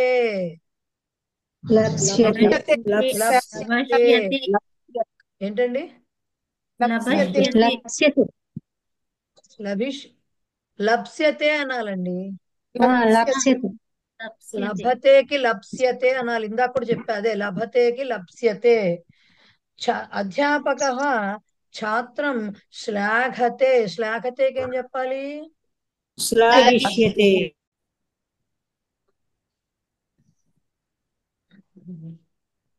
శ్లాఘిష్యతే. శ్లాఘతేకి శ్లాఘిష్యతే వస్తుంది. నెక్స్ట్ సా ప్రశ్నం పృచ్ఛతి. పృచ్ఛతికి ఏమొస్తుంది? ప్రక్ష్యతి. ప్రక్ష్యతి ప్రక్ష్యతి పృచ్ఛతికి మీకు ఇచ్చారు వాళ్ళు, సో ప్రక్ష్యతి అని వస్తుంది పృచ్ఛతికి, రైట్. నెక్స్ట్ అహం జలం పిబామి. పిబామి అంటే ఏం చెప్పాలి? పాస్యామి అమ్మయ్య, పాస్యామి. ఎందుకంటే మీకు అక్కడ పాస్యతి వచ్చిందంటే అన్ని కూడా మళ్ళీ డైరెక్ట్ గా పాస్యతి పాస్యత పాస్యంతి లాగా మొత్తం అన్ని కూడా అట్లాగా రిపీట్ అవుతాయి. సో అలా పాస్యామి అని వస్తుంది. ధనిక ధనం దదాతి. దాస్యతి దాస్యతి. పిత వార్తాం జానాతి. తండ్రి వార్తను తెలుసుకుంటున్నాడు. జ్ఞాస్యతి జ్ఞాస్యతి జ్ఞాస్యతి అయిందా? సో అవి చెప్పారు అక్కడ మీకు. నెక్స్ట్ సమాధానాలు ఇవ్వమన్నారు. ఇక్కడ మనకి తృతీయ విభక్తితో అంటే తృతీయ విభక్తితో ఇవ్వాలన్నమాట ఆన్సర్స్. అంటే కహ ఒక క్రియాపదం జరిగినప్పుడు లిఖతి అనే క్రియాపదం ఉంటే కహ లిఖతి అని క్వశ్చన్ వేస్తే వచ్చేది కర్తృపదం అన్నాము. అప్పుడు బాలహ లిఖతి అని పెట్టాము. ఓకే, ఎగ్జాంపుల్ కహ లిఖతి, కా లిఖతి, బాలికా లిఖతి అలా వస్తుంది. సో బాలహ లిఖతి, ఫలేన బాలహ లిఖతి అని చెప్పినప్పుడు తర్వాత నెక్స్ట్ క్వశ్చన్ కర్మపదం రావాలంటే కిమ్ లిఖతి ఆర్ కమ్ లిఖతి మనకు తెలిస్తే ఏం రాస్తున్నట్టు దాన్ని బట్టి అడుగుతాం. సో కిమ్ లిఖతి అని క్వశ్చన్ వేసినప్పుడు ఆన్సర్ వస్తే అది కర్మపదము. పాఠం లిఖతి, శ్లోకం లిఖతి, గీతాం లిఖతి, కథాం ఏదో ఒకటి చెప్తాం అక్కడ. సో అది కర్మపదం అవుతుంది. నెక్స్ట్ తృతీయ విభక్తి రావాలంటే ఎలా వస్తుంది? టూల్ కావాలి. టూల్ అంటే కేనా. కిమ్ శబ్దంలో తృతీయ విభక్తి ఏమవుతుంది? కేన అవుతుంది. సో కేన లిఖతి అని కనుక క్వశ్చన్ వేస్తే వచ్చే ఆన్సర్ తృతీయ విభక్తిగా ఉంటుంది. అప్పుడు టూల్ రావాలి. సో కేన అంటే లేఖన్యా లిఖతి, అంకన్యా లిఖతి, ఇలాగా సుధాఖండేన లిఖతి. సుధాఖండం అంటే ఏంటంటే చాక్ పీస్, దాంతో రాస్తున్నాం, ఇలా చెప్పుకుంటూ ఉంటాం. సో ఇక్కడ అన్ని కూడా Kena are Kena కాభ్యాం కైహి, okay, are కయా కాభ్యాం కాభిహి. అది పుంలింగ నపుంసక లింగాల్లో అయితే కేన కాభ్యాం కైహి వస్తుంది. ఎందుకు? పుంలింగంలో నపుంసక లింగంలో కూడా తృతీయ నుంచి సేమ్ గా ఉంటాయి ఆయా అంతాలను బట్టి విభక్తులు. సో కేన కాభ్యాం కైహి వీటితో వస్తే పుంలింగం, నపుంసక లింగంలో ఆన్సర్ రావాలి. కయా కాభ్యాం కాభి వీటితో వస్తే స్త్రీలింగంలో ఆన్సర్ రావాలి. సో వీటికి కొన్నింటికైతే మల్టిపుల్ ఆన్సర్స్ ఉండొచ్చు, కొన్నింటికి ఒకటే ఆన్సర్ ఉంటుంది. ఎగ్జాంపుల్ దానికి అదే కృషివలహ కేన కర్షతి. రైతు దేనితో దున్నుతాడంటే పెన్నుతో పెన్సిల్తో దున్నలేడు కదా, కంపల్సరీగా హలేన కర్షతి. ఖగాహ కైహి డయంతే. ఖగాహ అంటే పక్షులు వేటితో ఎగురుతాయి? పక్షై. ఎందుకు బహువచనంలో ఇచ్చారు కాబట్టి పక్షై. హారహ. వీటన్నిటికీ ఆన్సర్స్ యాక్చువల్ గా చెప్పాలంటే మీకు ఇచ్చిన వాక్యాల్లో ఉంటాయి. తృతీయ విభక్తి ఎగ్జాంపుల్స్ ఇచ్చారు కదా, దానిలో ఉన్నాయి. హారహ కైహి భవతి. హారము దేనితోటి తయారవుతుంది? మణిభిహి. మణేనా కాదు, కైహి అన్నప్పుడు బహువచనంలోనే ఆన్సర్ రాయాలి. కేనా అంటేనే ఏకవచనంలో రాయాలి. సో కైహి బహువచనం కాబట్టి మణిభిహి రాయొచ్చు. పుష్పహారం అయితే పుష్పైహి రాయొచ్చు. హారహ అన్నారు కానీ వాళ్ళు అక్కడ చూసేదేంటి? మీరు వాళ్ళ పుస్తకంలో ఇచ్చినట్టు మణిభిహియే రాశారా రాయలేదా కాదు చూసేది. కైహి అనే దానికి మీరు కరెక్ట్ ప్రయోగం అర్థవంతంగా వాక్యానికి తగ్గట్టుగా రాశారా లేదా అనేది చూస్తారు. మాల అనేది మణులతో ఏర్పడొచ్చు, ముత్యాలతో ఏర్పడొచ్చు, పుష్పాలతో ఏర్పడొచ్చు, దేంతో ఆకులతో కూడా. ఆకులతో తులసి మాల వెయ్యము మనం దళాలతోటి, తులసి దళాలతోటి. సో వేటిలతో అయినా మరువం దండలు కట్టి వెయ్యము. సో వీటితో వేటితో అయినా రావచ్చు. కాబట్టి కైహి అన్నప్పుడు ఇన్ని రకాలుగా హారం అని, అంతేగాని వాళ్ళు హారహ కైహి భవతి అంటే కేవలం మణిభిహి అని రాయమని కాదు అర్థం. కైహి అన్నదానికి ఆ సెంటెన్స్ కి తగ్గట్టుగా దేనైనా చెప్తున్నారు. మీరు మణిభిహి అనేది మీకు వాక్యంలో ఇచ్చారు. పుష్పహారం అనుకోండి పుష్పైహి అని రాస్తారు. లేదు మీకు ఏమంటారు ముత్యాలు అనుకోండి మౌక్తికైహి అనొచ్చు, ముత్యాల హారం. సో మౌక్తికైహి అనొచ్చు. లేదు పత్రాలు అంటే తులసి దళాలు అనుకోండి తులసి పత్రైహి అని రాయొచ్చు, లేకపోతే పత్రైహి అని రాయొచ్చు. ఇలాగా ఆ ప్రయోగం చేసి దాని రకంగా చేస్తున్నారా లేదా అనేది చూస్తారు తప్ప కేవలం మణిభిహి రాశారా లేదా చూడరు. కానీ చాలా మంది ఏం చేస్తారంటే ఇంత కష్టం ఎవరు పడతారు, దానిలో ఇచ్చింది గుర్తుపెట్టుకుంటే సరిపోతుంది కదా అనుకుంటారు. అది చాయిస్ ఈజ్ యువర్స్, మీకు ఎలా అనిపిస్తే అలా. రైట్. నెక్స్ట్, భీమ కయా తాడయతి అన్నప్పుడు భీముడు దేంతో కొడతాడనగానే భీముడికి ఉన్న ఆయుధం ఒకటే. రైట్. అదే చెప్పాలి కానీ భీముడు జనరలైజ్డ్ స్టేట్మెంట్. భీముడు అనేది ఎవరికైనా మామూలు పిల్లాడికి ఎవరికైనా పేరుంది అనుకోండి, చెప్పుకోవచ్చు. వాడు కర్రతో కొట్టాడని చెప్పుకోవచ్చు, రాయితో కొట్టాడని ఎలా అయినా చెప్పుకోవచ్చు. కానీ భీముడు జనరల్ గా భీముడు అంటే పాండవుల్లో ఒకడు, మధ్యముడు, పాండవుల్లో రెండో వాడు అనుకుంటాము. దాంతో మనం ఏమనుకుంటాము, గదే ఉంటుంది కాబట్టి కయా అన్నారు. పైగా ఇష్టం వచ్చినట్టు రాయడానికి లేదు. కయా అన్నారంటే ఖచ్చితంగా అక్కడ స్త్రీలింగ పదమే వాడాలి. కయా అన్నారంటే దేంతో పడితే దాంతో చేయడానికి వీలేదు. సో గదయా అని స్త్రీలింగ పదమే రాయాలి. రైట్. నెక్స్ట్, ఉత్తర దేశ కాభి విరాజతే అన్నారు. ఉత్తర దేశంలో చాలా తోటలు ఉండొచ్చు. ఎగ్జాంపుల్ చెప్తున్నా, వాళ్ళు ఇచ్చిన వాక్యం వదిలిపెడితే ఉత్తర దేశం నార్త్ లో బోళ్ళు తోటలు ఉండొచ్చు, బోళ్ళు పర్వతాలతో ఉండొచ్చు. అది రైట్. ఏమైనా కావచ్చు. కానీ అవన్నీ రాయాలంటే తోటలు అంటే వనాని అని రాయాలి, లేకపోతే ఉద్యానాని అని రాయాలి. ఏ అది కానీ మనకి ఇక్కడ కాభిహి అన్నారు. పర్వతాలంటే కూడా పర్వతైహి అని రాయాల్సి వస్తుంది. కానీ కాభిహి అంటే స్త్రీలింగం. ఎవరో మాట్లాడుతున్నారండి, ఎక్కడి నుంచో డిస్టర్బెన్స్ వస్తుంది, తెలియట్లేదు. సో కాభిహి అన్నారు కాబట్టి దానికి ఏమవుతుంది, ఆన్సర్ ఖచ్చితంగా స్త్రీలింగ పదమై ఉండాలి. మరి స్త్రీలతో కళకళలాడుతుందని చెప్పలేరు కదా నార్త్ ఇండియా అంటే. సో స్త్రీలింగ పదం ఏమిటి, బోళ్ళు నదులు ఉన్నాయి కాబట్టి నదీభిహి అని చెప్తాం. ఓకే. సో అలా చూసుకోవాలన్నమాట. కాభిహి స్త్రీలింగ పదం, దాన్ని తీసుకెళ్లి మన ఇష్టం వచ్చిన ఆన్సర్ పెట్టడానికి లేదు, స్పెసిఫిక్ ఆన్సరే పెట్టాల్సి వస్తుంది దానికి. నెక్స్ట్, లక్ష్మణ కేన సహ అరణ్యం గతవాన్. ఇది ఖచ్చితంగా ఒకటే ఆన్సర్ ఉంటుంది. రైట్. దానికి 100 ఆన్సర్లు ఉండవు. లక్ష్మణుడు అరణ్యానికి ఎవరితో కేన అన్నారు.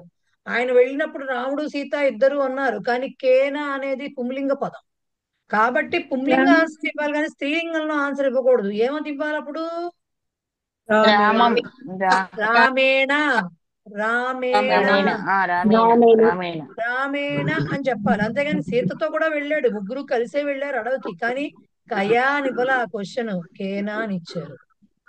సో ఖచ్చితంగా మనము రామేణ అని మాత్రమే రైట్. సరళ గారు, మీ వైపు నుంచి చాలా డిస్టర్బెన్స్ వస్తోందండి, మిమ్మల్ని మ్యూట్ చేస్తున్నాను. రైట్. నెక్స్ట్, త్వం కయా లిఖసి అని అడిగారు. నీవు దేనితో రాస్తున్నావు, దేనితో రాస్తున్నావు అంటే మనకి తెలిసినంతలో 3 రకాల ఆన్సర్స్ ఉండొచ్చు. రైట్. ఒకటి టూల్ కావాలి కాబట్టి ఒకటి పెన్సిల్, రెండోది పెన్ను, మూడవది చాక్ పీస్ అనుకుందాం. పెన్సిల్ అనడానికి అంకని అంటారు, అంకని అంటారు. నెక్స్ట్, పెన్ను అనడానికి లేఖని అంటారు. రైట్. చాక్ పీస్ ఇందాక చెప్పా, సుధాఖండ అంటారు, అంటే శుద్ధ ముక్క అని అర్థం. మనం తెలుగు భాషలో చెప్పాలంటే శుద్ధ ముక్క అని అర్థం. సో ఇప్పుడు దీంట్లో వాళ్ళు అడిగింది ఏంటి, కయా లిఖసి అన్నారు. ఎయిదర్ లేఖని అంటే కయా అంటే స్త్రీలింగ పదం కాబట్టి లేఖని, అంకని ఈ రెండిట్లో ఏదో తీసుకోవాలి. సుధాఖండం రూల్ అవుట్ అయిపోయింది అక్కడ. రైట్. సో లేఖన్య కానీ అంకన్య ఎందుకు, అవి గౌరీ శబ్దంలో వస్తాయి ఆర్ నదీ శబ్దంలో వస్తాయి. సో తృతీయ విభక్తి ఎలా వస్తుంది, నద్యా నదీభ్యాం నదీభిహి అని వస్తుంది. సో దాని ప్రకారంగా లేఖన్య అని గాని లేకపోతే అంకన్య అని గాని రాయాలి అక్కడ ఆన్సర్. కయా ఉంటే దాని స్త్రీలింగ శబ్దమే వాడాలి తప్ప పుంలింగ శబ్దమో నపుంసకలింగ శబ్దమో వాడరాదు. ఇది గుర్తుపెట్టుకోండి బాగా. ఎందుకు చెప్తున్నాను, ఇందాక లక్ష్మణ కేన సహ గచ్చతి అనడానికి ఒకటే ఆన్సర్ ఉంటుంది. మోస్ట్లీ భీమ కయా తాడైతే అన్నదానికి ఒకటే ఆన్సర్ ఉంటుంది. కానీ ఇలాంటి వాటికి మల్టిపుల్ ఆన్సర్స్ వచ్చేందుకు అవకాశం ఉంటుంది. వచ్చినప్పుడు కూడా మనం ఎలా ఎంచుకోవాలి, వాళ్ళు అడిగిన క్వశ్చన్ ని బట్టి ఆ లింగ పదం ఎంచుకుని దానికి విభక్తి పెట్టి రాయాలి. రైట్. సో అది దానికి ఇక్కడ త్వం లేఖన్య లిఖసి అంతేనా, లేఖన్య ఆకు దీర్ఘం పెట్టాలి. లేఖన్య అంతే కదా. నద్యా కాబట్టి మీరు నెమ్మదిగా రిలేట్ చేసుకుంటూ ఉండాలి. నద్యా ఉంది కాబట్టి లేఖన్య. ఈ రూపాలు ఎప్పటికైనా కావాల్సిందే, దీంతో వదిలేవి కాదు. మీకు ఒక మాట రాయాలంటే ఇవన్నీ వచ్చి తీరాల్సిందే. కాబట్టి ఏంటంటే ఏ పదం చూసినా మీరు ఓకే ఒకటే స్టాండర్డ్ గుర్తు పెట్టుకోవడము, దాని ప్రకారంగా విభక్తులు రాసుకుంటూ వెళ్ళడం. సో లేఖన్యా దీర్ఘం రాయాలి, మళ్ళీ విసర్గలు పెట్టకూడదు, లేఖన్యా అని మాత్రమే రాయాలి. ఓకే, సో అదనమాట. నెక్స్ట్ ఇక్కడ భావవాచక శబ్దాలు ఆర్ ఏదో ఒక శబ్దం ఇస్తున్నారు. దేంట్లో ఇచ్చారు? ప్రథమా విభక్తి రూపంలో ఇస్తున్నారు. ఎస్ కృష్ణఫణి చెప్పండి. నిమిషం అండి, ఒక్క నిమిషం, చిన్న డౌట్. మనకి పుల్లింగానికి నపుంసకలింగానికి కూడా బహువచనంలో ఇకారాంతం గాని ఉకారాంతం గాని వచ్చినప్పుడు హరిభిహి అలా వస్తుంది కదా. వచ్చినప్పుడు కూడా మన క్వశ్చనింగ్ కైహి అనే వస్తుందండి. ఎందుకు వస్తుంది కైహి అనే?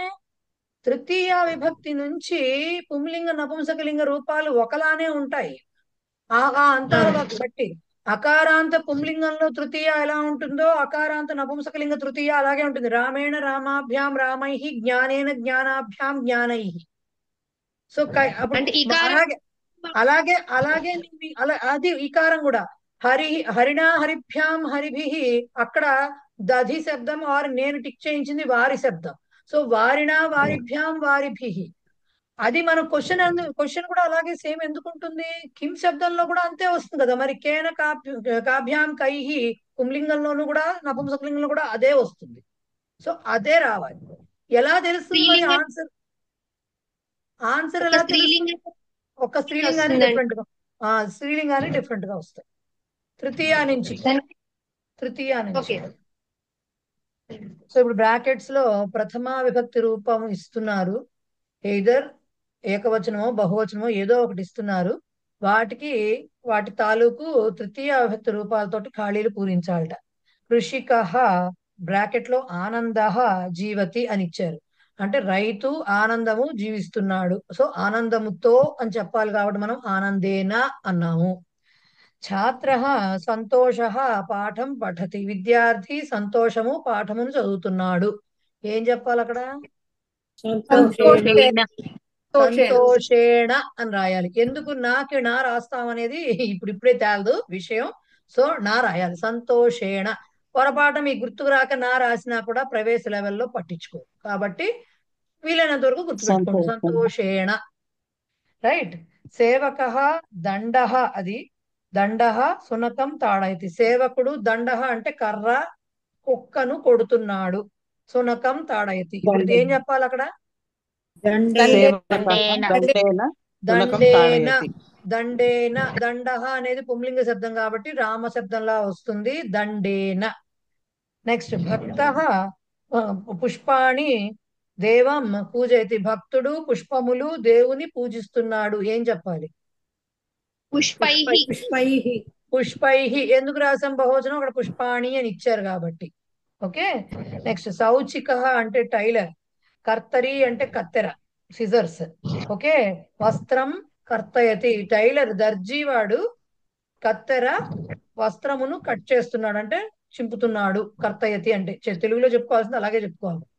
సో కర్తరి అనేది ఎలా వస్తుంది? ఈకారాంత స్త్రీలింగ శబ్దము. సో గౌరీ ఆర్ నది లాగా రావాలి. అంటే ఏం చెప్పాలి ఇక్కడ?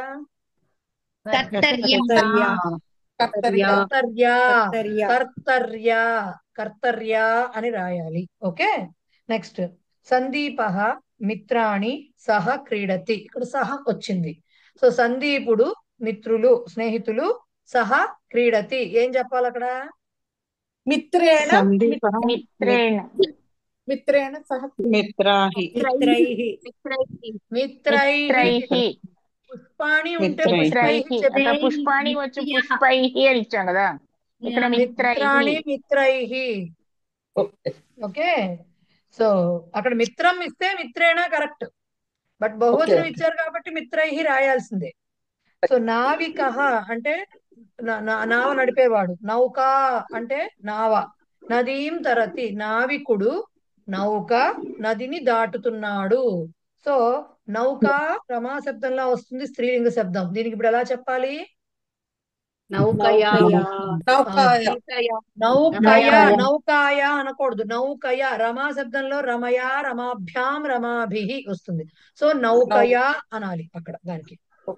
ఓకే. నౌకయ. నెక్స్ట్ సన్యాసి స్తోత్రాన్ని దాటడం అండి. తరతి అంటే దాటున్నాడు.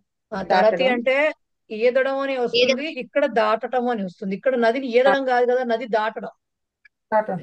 అంటే అది కూడా క్రియాపదంలో తరతి క్రియాపదమే. తరతః తరతి తరతి తరతి క్రియాపదం. అదే మామూలుగా బాలకః నదీం తరతి అన్నాం అనుకోండి, బాలుడు నదిలో ఈదుతున్నాడు అని అర్థం, నదిని ఈదుతున్నాడు అని అర్థం. అక్కడ ఈదుతున్నాడు, స్విమ్ చేయడం అనే దానికి కూడా తరతి అనే వస్తుంది. ఇక్కడ దాటడానికి కూడా తరతి. అందుకనే తారక రాముడు అంటే ఆయనకి అందుకే కదా భవసాగరం నుంచి తరింపజేస్తాడని, అంటే దాటిస్తాడని. రైట్. సో అలా అన్నమాట. సో సన్యాసి స్తోత్రాణి దేవం తోషయతి. సన్యాసి స్తోత్రములు స్తోత్రైః దేవుని స్తోత్రైః ఉండండి, అర్థం చెప్పనివ్వండి. స్తోత్రైః అర్థం స్తోత్రైః స్తోత్రైః స్తోత్రైః దేవం అర్థం చెప్పనివ్వండి, అర్థం చెప్పనివ్వండి. తోషయతి అంటే ఏదో మీరు మీరు చెప్పండి పోనీ మీనింగ్. స్తుతించడం అండి. తెలీదు కదా, మరి చెప్తున్నప్పుడు వినాలి కదా, ముందరే ఆన్సర్ చెప్పకూడదు కదా. తోషయతి, మీకు తుష్యతి అనే వెర్బ్ వచ్చింది కదా.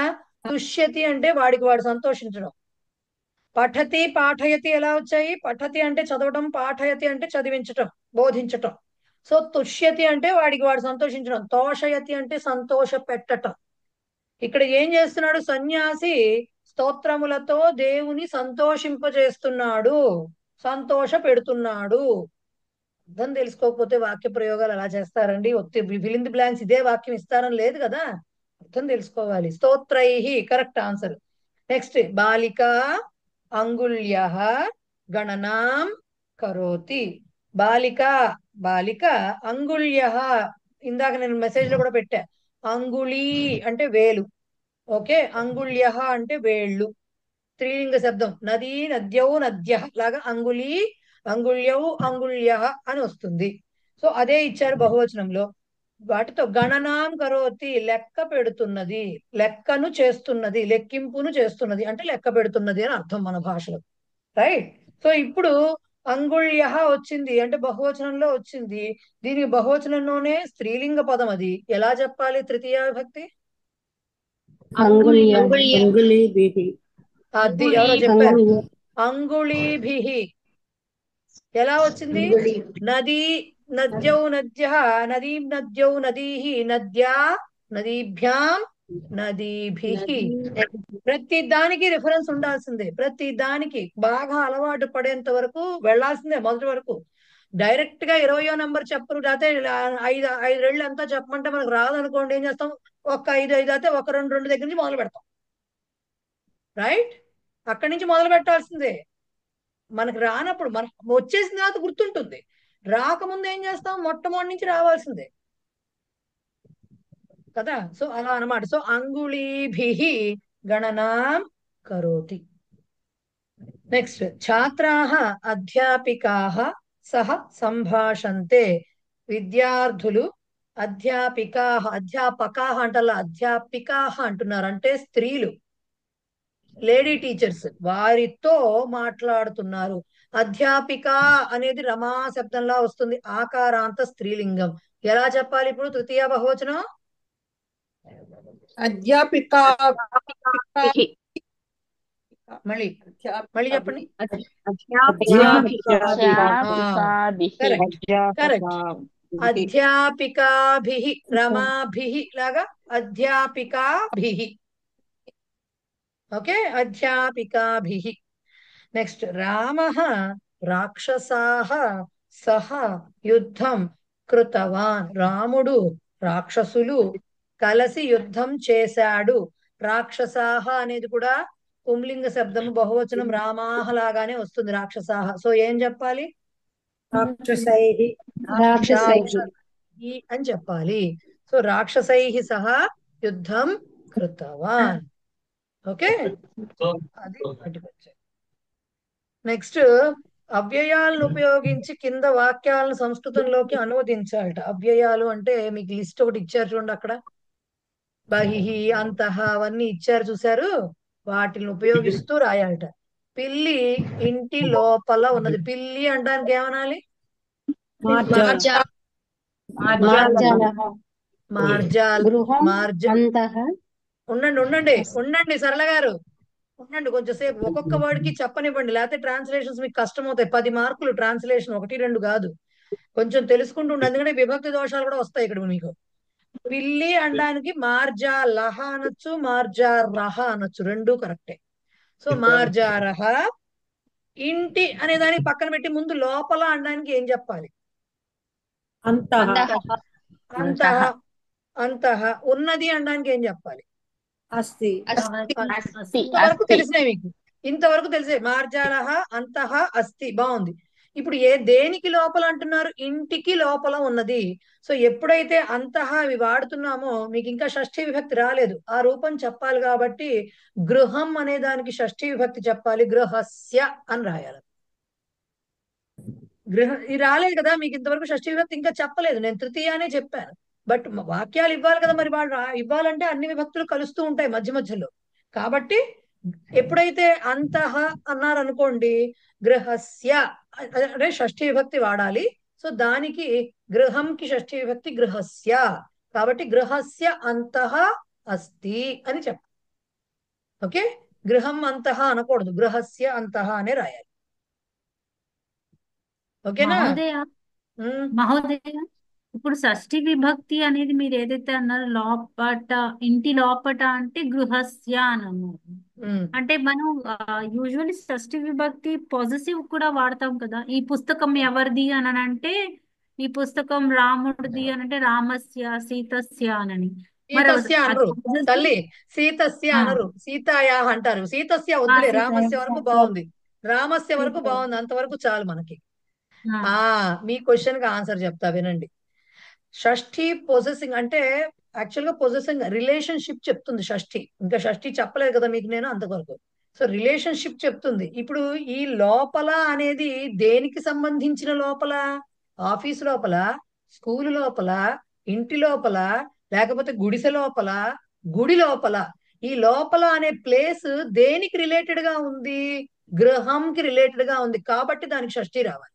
అండ్ అదొకటే కాదు, కొన్ని ఈ అవ్యయాలు వాడటానికి బహిర్యోగే పంచమి అంటారు. బహిహి అనేది అవ్యయం వాడినప్పుడు పంచమి విభక్తే వాడాలనేది నియమం. అలాగే అంతః వాడితే షష్ఠి వాడాలనేది నియమం. దాన్ని ఎలా జస్టిఫై చేసుకుంటాం నియమం మనకు అర్థం ఉండడానికి అంటే, ఈ లోపల ఇన్సైడ్ అనేది inside of what, of what అని అడుగుతున్నాం, అక్కడ రిలేషన్ వచ్చేసింది కదా, సో షష్ఠి చెప్పుకోవాలి అనేది జస్టిఫికేషన్ దానికి. రైట్? అంటే ఇప్పుడు పెన్సిల్ బాక్స్ లోపట ఉన్నది అని అన్నది కూడా అది వేరు. అంకెని అలా కూడా చెప్పొచ్చు. చెప్పండి, మీరేం చెప్తారు దానికి? అంకని పేటికాస్య అస్తి అని అనాలా? ఇంకా షష్ఠి రాలేదు కదా, షష్ఠి వచ్చినప్పుడు దాని విభక్తులు వస్తే పేటికాస్య అనకూడదు అని తెలుస్తుంది. సీతస్య అనకూడదు, లాగానే పేటికస్య అనకూడదు. ఓకేనా? సో చెప్తాను, షష్ఠి విభక్తి వచ్చినప్పుడు నేను చెప్తాను ఆన్సర్స్ దానికి. ప్రస్తుతానికి ఏం గుర్తుపెట్టుకోవాలి, ఇక్కడ అంతః పేటికాయాః అస్తి. ఒక్క నిమిషం ఉండండి పద్మజ గారు, నేను మాట్లాడుతున్నప్పుడు మీరందరూ కూడా మాట్లాడితే అవతల వాళ్ళకి అర్థం కాదు నేనేం మాట్లాడుతున్నాను. సో పేటిక మీరు చెప్పింది కరెక్ట్, దాన్ని రెండు రకాలుగా చెప్పొచ్చు. ఇప్పుడు ఏమంటారు, మీరు చెప్పిన కాంటెక్స్ట్ లో అంటే పెన్సిలో పెన్నో బాక్స్ లో ఉంది అని చెప్పాలనుకోండి, అక్కడ పేటికాయాం అస్తి అని కూడా చెప్పొచ్చు, అంటే సప్తమితోటి కూడా చెప్పొచ్చు, పెట్టెలో ఉంది అన్నట్టుగా. రైట్? పెట్టెకు లోపల ఉన్నది, పెట్టెలో ఉన్నది అండం వేరు, పెట్టెకు లోపల భాగంలో ఉంది అండం వేరు. పెట్టెకు లోపల అని చెప్పాలన్నప్పుడు అప్పుడు పేటికాయాహ అంతః అని చెప్పాలి. రెండిటికి చిన్న difference. Okay, in the box అని చెప్పడానికి, ఇన్సైడ్ ద బాక్స్ అని చెప్పడానికి చిన్న డిఫరెన్స్ ఉంది అంతే. రైట్? సో ఇలా కొన్ని రూల్స్ ఉంటాయి. ప్రస్తుతానికి మీకు ఇంకా షష్ఠి వరకు రాలేదు కాబట్టి, ఇక్కడ అంతః అనేది అవ్యయం వాడేశారు కాబట్టి మీకు అంతః వస్తే కంపల్సరీ షష్ఠి వాడాలనేది నియమం. మీకు షష్ఠి చెప్పలేదు కాబట్టి నేను చెప్తున్నా, దానికి గృహంకి షష్ఠి గృహస్య వస్తుంది. మిగతా శబ్దాలకు అవి వచ్చినప్పుడు మనం చెప్పుకుందాం, షష్ఠికి వచ్చినప్పుడు. రైట్? ఎస్. ధన్యవాదాలు. తల్లి కుమార్తె కోసం అరటి పండ్లు తీసుకుని వచ్చింది. తల్లి అనడానికి ఏమనాలి? జనని మాత, జనని, అంబ, ఏదైనా అనొచ్చు. ఇది కూడా అరటి పండ్లు అనడానికి ఏంటో చెప్పండి. కదలీ ఫలాలు. ఇది బాగా తెలుసు, ఇది బాగా తెలుసు అందరికి. సో అరటి పండ్లు అన్నారు, బహువచనం కాబట్టి కదలీ ఫలాని. ఓకే, తీసుకువస్తున్నది. ఆనయతి. ఆనయతి. ఆనయతి బాగుందా? ఆనయతి అంతవరకు బాగుందా? ఇప్పుడు మనకు అంత వాక్యం ఎట్లా అయిందంటే తల్లి అరటి పండ్లను తీసుకొస్తున్నది మాత్రమే వచ్చింది. అంతవరకు కూడా పూర్ణవాక్యమే అది. మాత ఆర్ జనని ఆర్ అంబ కదలి ఫలాని ఆనయతి పూర్ణవాక్యమైంది. కానీ ఎవరి కోసం తీసుకొచ్చింది అంటే అరటి పండ్లు ఎవరి కోసం తీసుకొచ్చింది, ఎవరి పర్పస్ లో తీసుకొచ్చింది అంటే కుమార్తె కోసం అంటున్నారు. ఈ కోసం అని చెప్పాలంటే చతుర్థి వాడాలి, అది కూడా మీకు చెప్పలేదు. కాబట్టి ఇది కూడా నేనే చెప్తాను. కుమార్తె అనడానికి ఏమనొచ్చు? పుత్రి. పుత్రి ఇంకా సుత. ఓకే, పుత్రి సుత ఈ రెండు ఉన్నాయి మనకి. సో సుత అన్నదానికి చతుర్థి ఏమొస్తుందంటే సుతాయై అని వస్తుంది. పుత్రి అనే దానికి చతుర్థి ఏమొస్తుందంటే పుత్ర్యై అని వస్తుంది. ఎందుకు? సుత ఏమో ఆకారాంత శబ్దం రమాలాగా వస్తుంది, పుత్రి ఏమో ఈకారాంతం గౌరీలాగా వస్తుంది. ఇంకా మీకు చతుర్థి రాలేదు కాబట్టి నేనే చెప్పాను అనమాట. అంబా are Janani are Mata పుత్ర్యై are సుతాయై are పుత్రికాయై. పుత్రిక కూడా ఉందిగా, అదైనా రాసుకోవచ్చు. పుత్రికాయై కదలీ ఫలాని. యాక్చువల్ గా తీసుకు వస్తున్నది అనలేదు, తీసుకు వచ్చింది అని పాస్ట్ టెన్స్ వాడారు. సో ఆనయత్ అని వాడాలి. ఆనయత్ అని వాడాలి. ఆనయతి ప్రెసెంట్ టెన్స్, వచ్చింది అని పాస్ట్ టెన్స్ వాడారు. ఆనయత్ అని వాడాలి. మీ పుస్తకంలో మోస్ట్లీ ఆనీతవతి అనో ఏదో ఇచ్చుంటారు. ఆ రూపాలు నెక్స్ట్ లెసన్ లో దొరుకుతాయి. మీ పుస్తకంలో ఏమి ఇచ్చారో నన్ను చూడండి ఫస్ట్, నేను చూడలేదు. సాతు సాతు ఆనీతవతి అని ఇచ్చారు. ఆ ఆనీతవతి అంటే ఏంటంటే తవతు ప్రత్యయం అంటే నెక్స్ట్ క్లాస్ లో అది చెప్పుకుంటాము. ప్రస్తుతానికైతే ఆనయత్తు కూడా కరెక్టే, అది రాసుకోవచ్చు. నెక్స్ట్, పూర్వము అడవిలో ఒక ఋషి నివసిస్తుండేవాడు. నివసిస్తుండేను అంటే అర్థం నివసిస్తూ ఉండేవాడు అంటే ఇప్పుడు లేడు అని అర్థం. సో నేను హింట్ ఇచ్చా కాబట్టి పూర్వం అనడానికి అక్కడ ఏమి ఇచ్చారు? అవ్యయం పురా. పురా. అడవిలో అనడానికి మీకు ఇంకా సప్తమి చెప్పలేదు కాబట్టి గెసెస్, ఎనీ గెసెస్? అరణ్యే. అరణ్యే, వనే ఏదైనా చెప్పొచ్చు. సప్తమి చెప్పాలి, ఇంకా దానికి రూపాలు చెప్పలేదు. సో అరణ్యే ఆర్ వనే.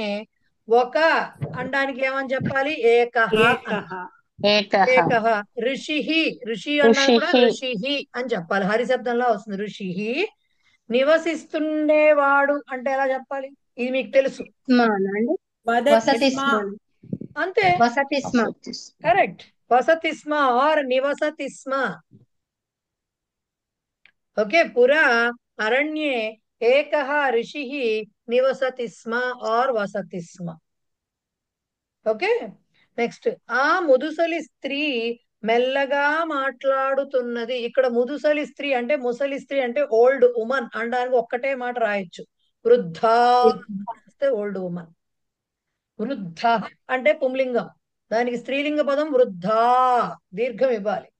సో ఇప్పుడు చెప్పండి, ఆ ముదుసలి స్త్రీ అంటే చెప్పలేరు కదా, ఆ అని చెప్పడానికి సా వృద్ధ అని చెప్పాలి. అంటే దూరంగా ఆ అని చెప్తున్నాను, that old woman, that old lady అనాలంటే సా వృద్ధ అని చెప్పాలన్నమాట.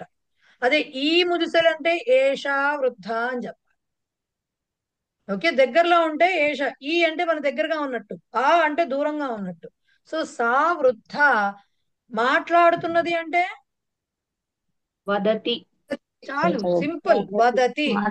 వదతి మాట్లాడుతున్నది. వదతి. మరి మెల్లిగా అనడానికి అక్కడ అవ్యయం ఇచ్చారు మీకు. మందం. మందం. శనైః రెండు ఉన్నాయి. శనైః మందం రెండిట్లో ఏది చెప్పినా పర్వాలేదు. ఓకేనా? ఇలాగ ట్రాన్స్లేషన్స్ అంటే మీకు దీంట్లో చతుర్థి వచ్చింది, షష్ఠి వచ్చింది, సప్తమి వచ్చింది. మరి వీటికి వేటికి ఇంకా మీకు చెప్పలేదు కాబట్టి ట్రాన్స్లేషన్స్ చెప్పాల్సి వచ్చింది. అన్ని వచ్చాక నెమ్మదిగా, అప్పుడు కూడా ట్రాన్స్లేషన్స్ డౌటే. రైట్, చూద్దాం ఎంతవరకు చేస్తాము. సో ఇవి మ్యాచ్ చేయమన్నారు. ఇప్పుడు మీకు చెప్పాను కాబట్టి సుమారుగా చెప్పగలరేమో. చూడండి, యదా వస్తే ఏమొస్తుంది? కదా. యద్యపి వస్తే ఏమొస్తుంది? తద్యపి కాదది, తథాపి. యద్యపి కాదు, తథాపి. సరిగ్గా చూసి చదువుకోండి. తథాపి, యద్యపి, తథాపి. యది, యది, తర్హి. యావత్, తావత్ తావత్ తావత్ యథా తథా తథా తథా. రైట్, ఇంతవరకు క్లియర్ కదా? ఏమైనా డౌట్ ఉందా? మేడం ఒకసారి 4 ఒకసారి చెప్పరా మళ్ళీ అవయవాలను ఉపయోగించి క్రింది వాక్యాలు ఇప్పుడు సంస్కృతంలోకి అనువదించి ఒకసారి 4 పిల్లి ఇంటి అని దిగి ఒకసారి చెప్పరా? మొత్తం అన్ని కూడా వరుసగా చదువుతాను, ఒక్కొక్కటి చూడండి. ఆ, మహోదయ మేము చెప్పమంటారా? చెప్పండి పోనీ. ఒక్కొక్కటి ఒక ట్రై చేస్తాము. మా పిల్లి ఇంటి లోపల ఉన్నది. మార్జాలహ అంటే పిల్లి, ఇంటి లోపల అంటే ఇల్లు అంటే గృహం, లోపల అంటే స్యాను ఉపయోగించుకున్నారు అక్కడ. గృహస్య అస్తి అంతః అస్తి అంతః అస్తి ఇంటి లోపల ఉన్నది. తల్లి కుమార్తె కోసం అరటి పళ్ళు తీసుకువస్తున్నది. అంబ సుతాయై కదలీ ఫలాన్ ఆనయత్. కదలి పూర్వం అడవిలో ఫలాన్ ఒక కాదు, కదలి ఫలాని. ఫలం అనేది నపుంసకలింగ ఫలాని శబ్దం, ఫలాన్ అని రాదు. అవునండి, అవును సో మాత కదలీ और ఫలాని अंबा सुतायै कदली फलानि आनीतवती और आनयत. ఆనయత్. పూర్వం అడవిలో ఒక ఋషి నివసిస్తుండెను.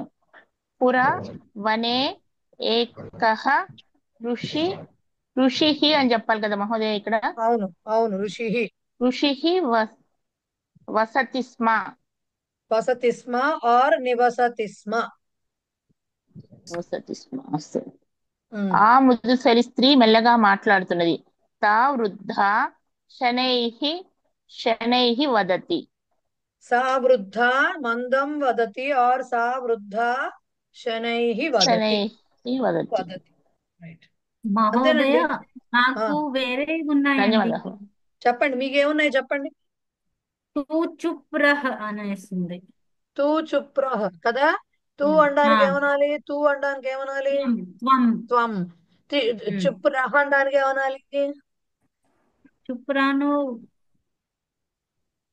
చుప్ అనడానికి మీకు ఇక్కడ అవ్యయాలు ఇచ్చారు చూడండి. తూష్ణీం అని ఉంటుంది. త్వం తూష్ణీం తిష్ఠ. త్వం తూష్ణీ తిష్ఠ. త్వం తూష్ణీం తిష్ఠ. ఓకే. ఇంకా ఆదిత్య నీచే హై. ఆదిత్య నీచే హై. ఆదిత్య చెప్పాలి. నీచే అంటే కింద. అధః అధః ధ ధ 4వ అక్షరం. అధః అంటే కింద. ఆదిత్య అధః అస్తి. రాసుకుంటే రాసేసుకోండి, మళ్ళీ డౌట్. మీకు ఇచ్చారు, ఆన్సర్స్ ఇచ్చారు అసలు. ఆదిత్య అధః అస్తి. నెక్స్ట్. అంతేనండి. అంతేనా? Okay, fine.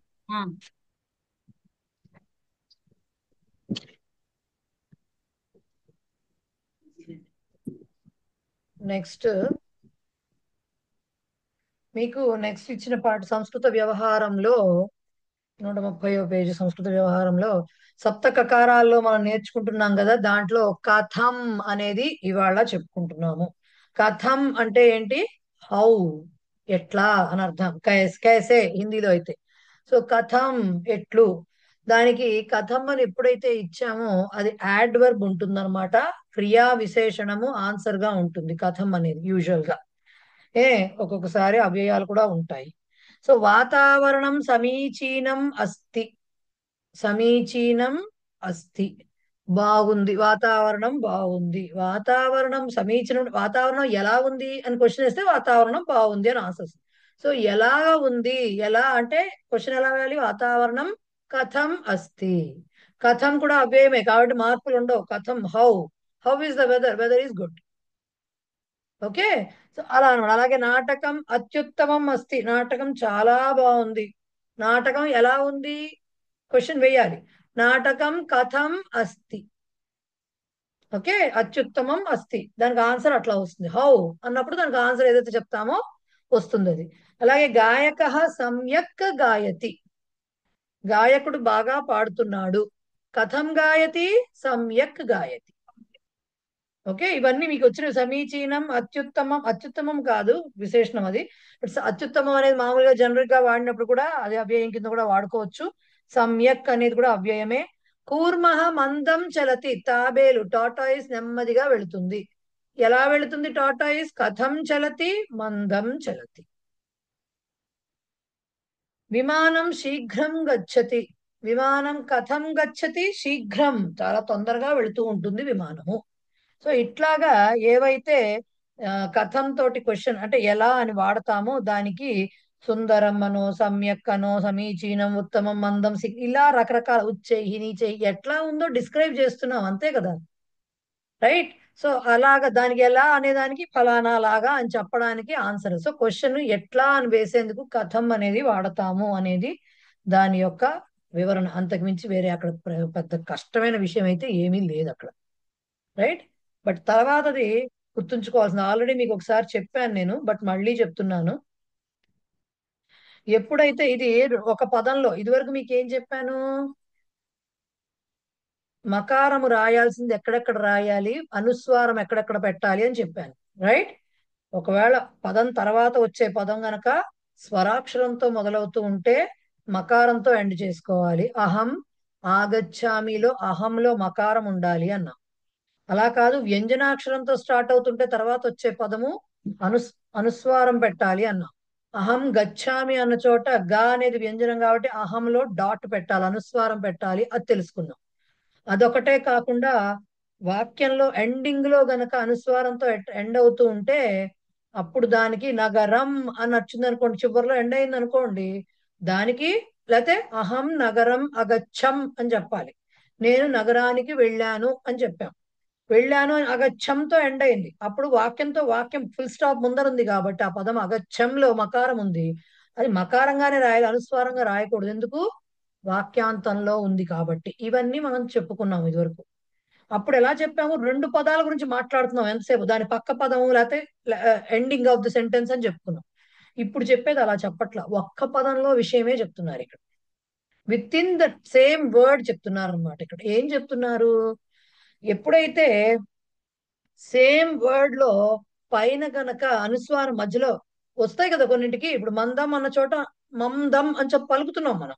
సో అలా వచ్చిన చోట్ల ఎలా రాయాలి, హిందీలో అయితే మాకి పైన డాట్ అనుస్వారము, దాకి పైన డాట్ అనుస్వారం పెడితే పని అయిపోతుంది. సంస్కృతంలో అలా పనికి రాదు.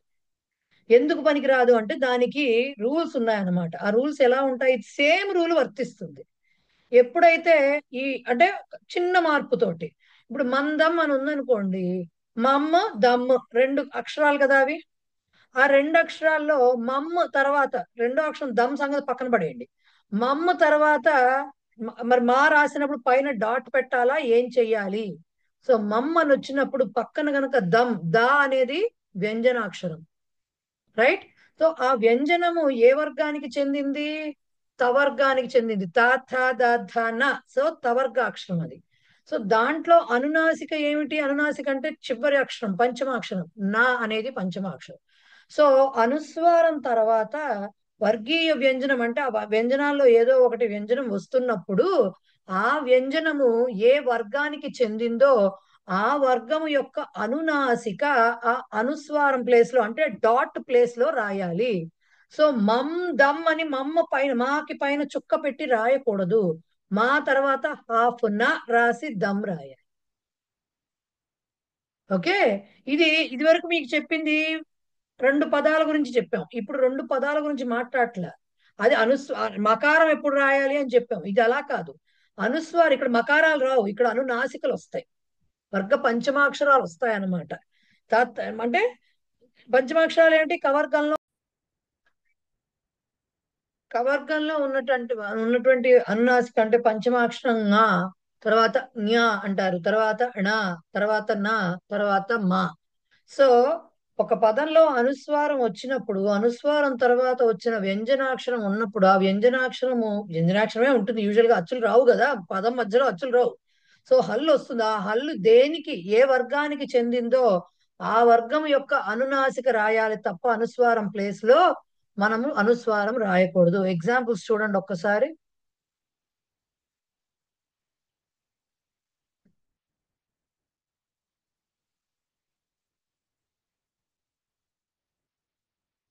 సో అనుస్వారం ఉండి వర్గీయ వ్యంజనం ఉంటే వర్గ పంచమాక్షరాలు అంటే కవర్గం అయితే ఞకారము, చవర్గం అయితే ఞకారము, టవర్గం అయితే ణకారము, తవర్గం అయితే నకారము, పవర్గం అయితే మకారము.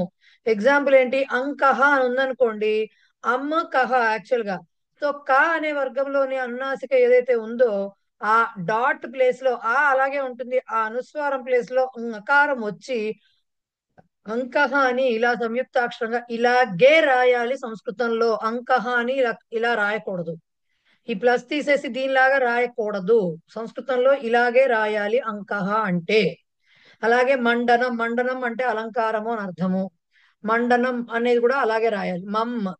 మమ్ డనం వచ్చింది. డా అంటే టవర్గము, టవర్గంలో నకారం ఉంటుంది. సో అనుస్వారానికి బదులుగా నకారం వచ్చి కలిపి సంయుక్తాక్షరం పరంగా మండనం అనే రూపం ఏర్పడి ఇలాగే రాయాలి. మండనం అని ప్లస్ తీసేసి రెండింటిని కలిపి రాయకూడదు. సంస్కృతంలో అలా రాయకూడదు. అలాగే కంపహ, పకారం వచ్చింది. ఇక్కడ అనుస్వారం ఉంది, పకారం వచ్చింది. పకారం అంటే పవర్గలో అనునాసిక మకారము. సో అనుస్వారం ప్లేస్ లో మకారం రావాలి. సో కంపహ మన మన ముందర ఫస్ట్ పాఠాల్లో నేర్చుకున్నట్టు సంయుక్తాక్షర రూపంగా ఇలా రావాలి. ఆనంద, ఇది కూడా అంతే, ఇలా రాయాల్సిందే తప్ప ఆనమ్మ దహ, దా వచ్చింది అంటే తవర్గం, తవర్గంలో నకారం ఉంటుంది. సో ఈ ఆనా అలాగే ఉంటుంది, ఈ అనుస్వారం ప్లేస్ లో నకారం వస్తుంది. ఎప్పుడైతే నాకి గాని ఏ అక్షరానికైనా కిందన ఈ హలంతం రాసామో దాన్ని నకారము, నకారము, కకారము, పకారము ఇలా అంటారు. అవి పూర్ణాక్షరాల కిందకి రావు. ఎప్పుడైతే నకారం అన్నామో ఆర్ నకారం అన్నామో అది హల్లు మాత్రమే. అదే నకారానికి అకారం కలిసినప్పుడే నా అనే అక్షరం ఏర్పడుతుంది. వ్యంజనం, కేవల వ్యంజనాలు ఏవైతే ఉన్నాయంటే హలంతాలతో ఉన్న వ్యంజనములు అక్షరాలు కావు. అవి హల్లు అచ్చులతో కలిస్తేనే అక్షరాలు అవుతాయి. సో ఆనన్న దహ, సో ఇలా రాయాలి సంయుక్తాక్షరంగాను. ఇదే కరెక్ట్. సంస్కృతంలో ఆనందహ అని ఇలా డాట్ పెట్టి రాయడం తప్పు. ఇది ప్రవేశంలో ఈ రూల్ చెప్పారు కాబట్టి మీరు పరీక్షలో ఇలా రాస్తే తప్పు రాస్తారు, మార్క్ తీస్తారు. ఓకే, మార్క్ తీస్తారు. సో కాబట్టి ఇది లేఖన నియమము. గంగా వాళ్ళు మీకు అక్కడ ఇచ్చారు, చూసుకోండి కావాలంటే. ఈ ఈ పీడిఎఫ్ ఆల్రెడీ మీకు పంపించేసాను లాస్ట్ క్లాస్ లోనే. సో గంగా అని ఉంటే ఆ చివరి సిద్ధ రూపం ఏమిటైతే ఉందో అలా రాయాల్సింది తప్ప మామూలుగా రాయకూడదు. సంచిక, కంటకం, అంతః, అంబా వీటన్నిటికీ కూడా ఇలాగే రాయాలి. అలాగే ఇంకా కూడా ఇచ్చారు టంకనం, సంగీతం, అంచలం. అంచలం అంటే కొంగు లేదా అంచు, కింద అంచు అంటామే అది. అంధః, సంబంధ. సంబంధాలు మూడు ఉన్నాయి, సమ్ము బమ్ము ధహ. సో రెండిటికి కలిపి కూడా అట్లా రాస్తారు, సంబంధ. సంధ్యంగమం, సంధ్యంగమం అంటే ఏంటి? సంధ్యంగం, సంధ్యంగం అంటే ఏంటంటే సంధ్య వచ్చే టైం వచ్చింది, ఆ సంధ్య వచ్చే టైం అని అర్థం. అంటే సంధ్య అంటే అమ్మాయి కాదు, సంధ్య వేళ అని అర్థం. ఓకే, సో వాటిని ఇలా తెలుగులో ఇచ్చారు చూసారా. మనమేమో పూర్ణ పూర్ణ అదే సున్నా పెట్టి రాసేస్తాం, మందం, చంచలహ ఇలాగా. కానీ సంస్కృతంలో పక్కన ఎలా రాశారో అలా రాయాలి, అదే కరెక్ట్. సో వాళ్ళు అలాగే మీకు ఇచ్చి వాటిని కరెక్ట్ చేసి రాయమన్నారు. ఆ లేఖ నియమాలు యూజ్ చేసి మీరు రాసుకోండి, ఎందుకంటే అది రాసి చూపించలేం కాబట్టి ఇప్పుడు రాయండి. మీకు రాకపోతే మెసేజ్ పెట్టండి, అప్పుడు నేను చెప్తా. Right, clear? ఎస్.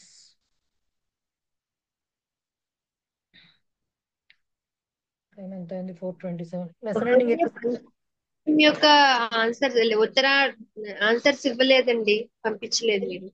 దేనికి దేనికి? Fifth lesson, last lesson, fifth lesson answers పంపించలేదు. ఇవాళ పంపిస్తా. Fifth lesson answers, sixth lesson exercise ఇవాళ పంపిస్తా. రైట్, ఓకే, ధన్యవాదాలు. లెసన్ ఎండింగ్ ఎక్సర్సైజ్ తీయండి, అది కూడా పడుతుంది, అరగంట పడుతుంది. ట్రాన్స్లేషన్స్ ఉన్నాయి, అన్ని ఉన్నాయి, తీయండి.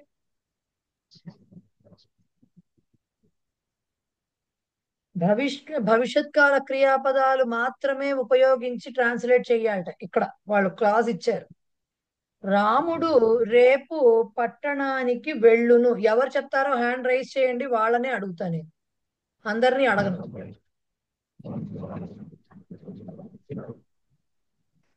ఎస్, కృష్ణఫణి గారు ఫస్ట్ హ్యాండ్ రైజ్ చేశారు, అన్మ్యూట్ చేసుకుని చెప్పండి మేడం. రామః స్వః నగరం గమిష్యతి. రామః రాముడు, స్వః రేపు, నగరం నగరమునకు, వెళ్ళును అంటే వెళ్ళబోతున్నాడు అని అర్థం. గమిష్యతి కరెక్ట్. రేపు అతడు దానము వలన ఆర్ చేత, దానము చేత సంతోషిస్తాడు. పద్మజ గారు.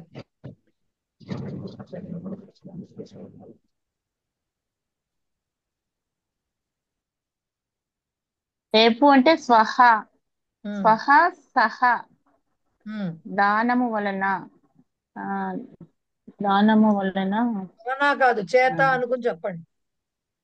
దానము చేత, దానాత్ అని వస్తుంది. దానం ఎందుకు వచ్చింది మీకు? దానేనా చేత అంటుంటే దానాత్ అనే రూపం నేను మీకు చెప్పలేదు కదా అసలు. Okay okay. దానేనా సంతోషం, అనుప సంతోషిస్తాడు,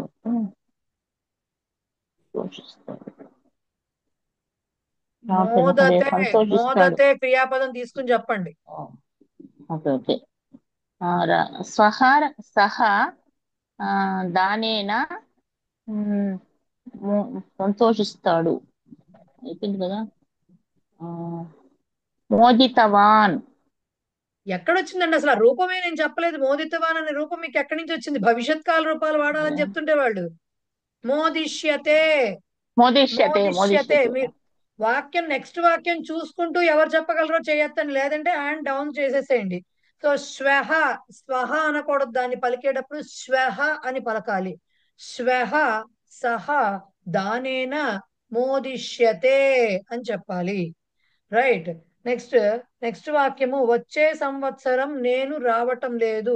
దీనికి చెప్దాం అనుకుంటున్న వాళ్ళే చెయ్యొత్తండి, మిగిలిన వాళ్ళు చేయించండి. సరళ గారు చెప్పండి.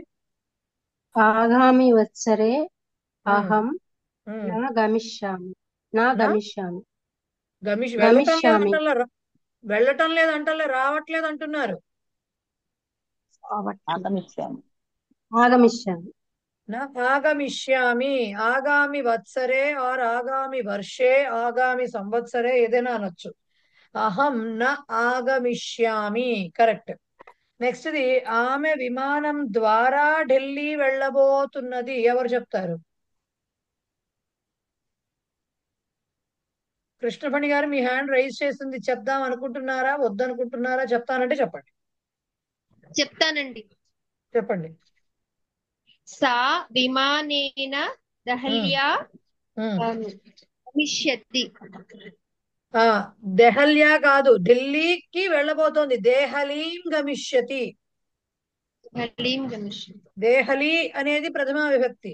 మరి ఇక్కడ వెళ్ళబోతున్నది అంటే ఎక్కడికి వెళ్తున్నాడో దానికి ద్వితీయ విభక్తి రావాలి కదా గమ్యస్థానానికి. సో మనం ఏం చెప్పాలంటే దేహలీం గమిష్యతి అని చెప్పుకోవాలి. ఓకే. సా విమానేన దేహలీం గమిష్యతి. రైట్. ఎస్. దేవుడు భక్తుడిని వరంతో అనుగ్రహించును. లక్ష్మి గారు హ్యాండ్ రైజ్ చేశారు, చెప్పండి మేడం. అన్మ్యూట్ చేసుకోవాలి, అన్మ్యూట్ చేసుకోవాలి.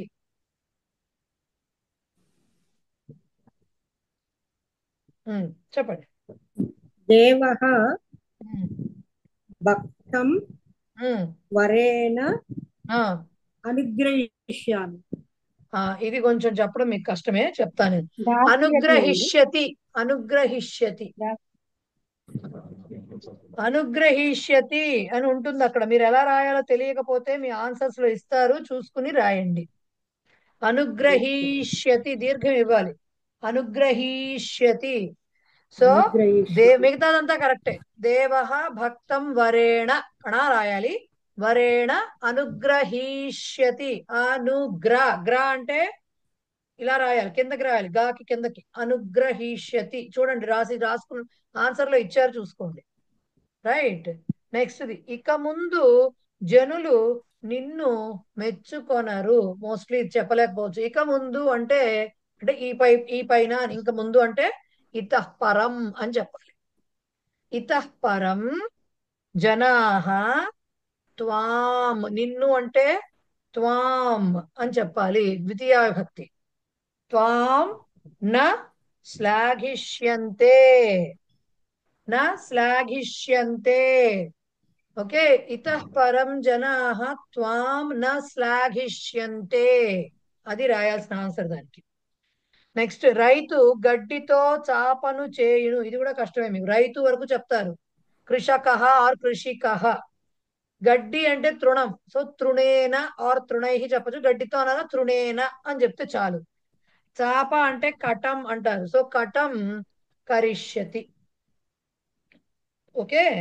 కృషకః తృణేన కటం కరిష్యతి.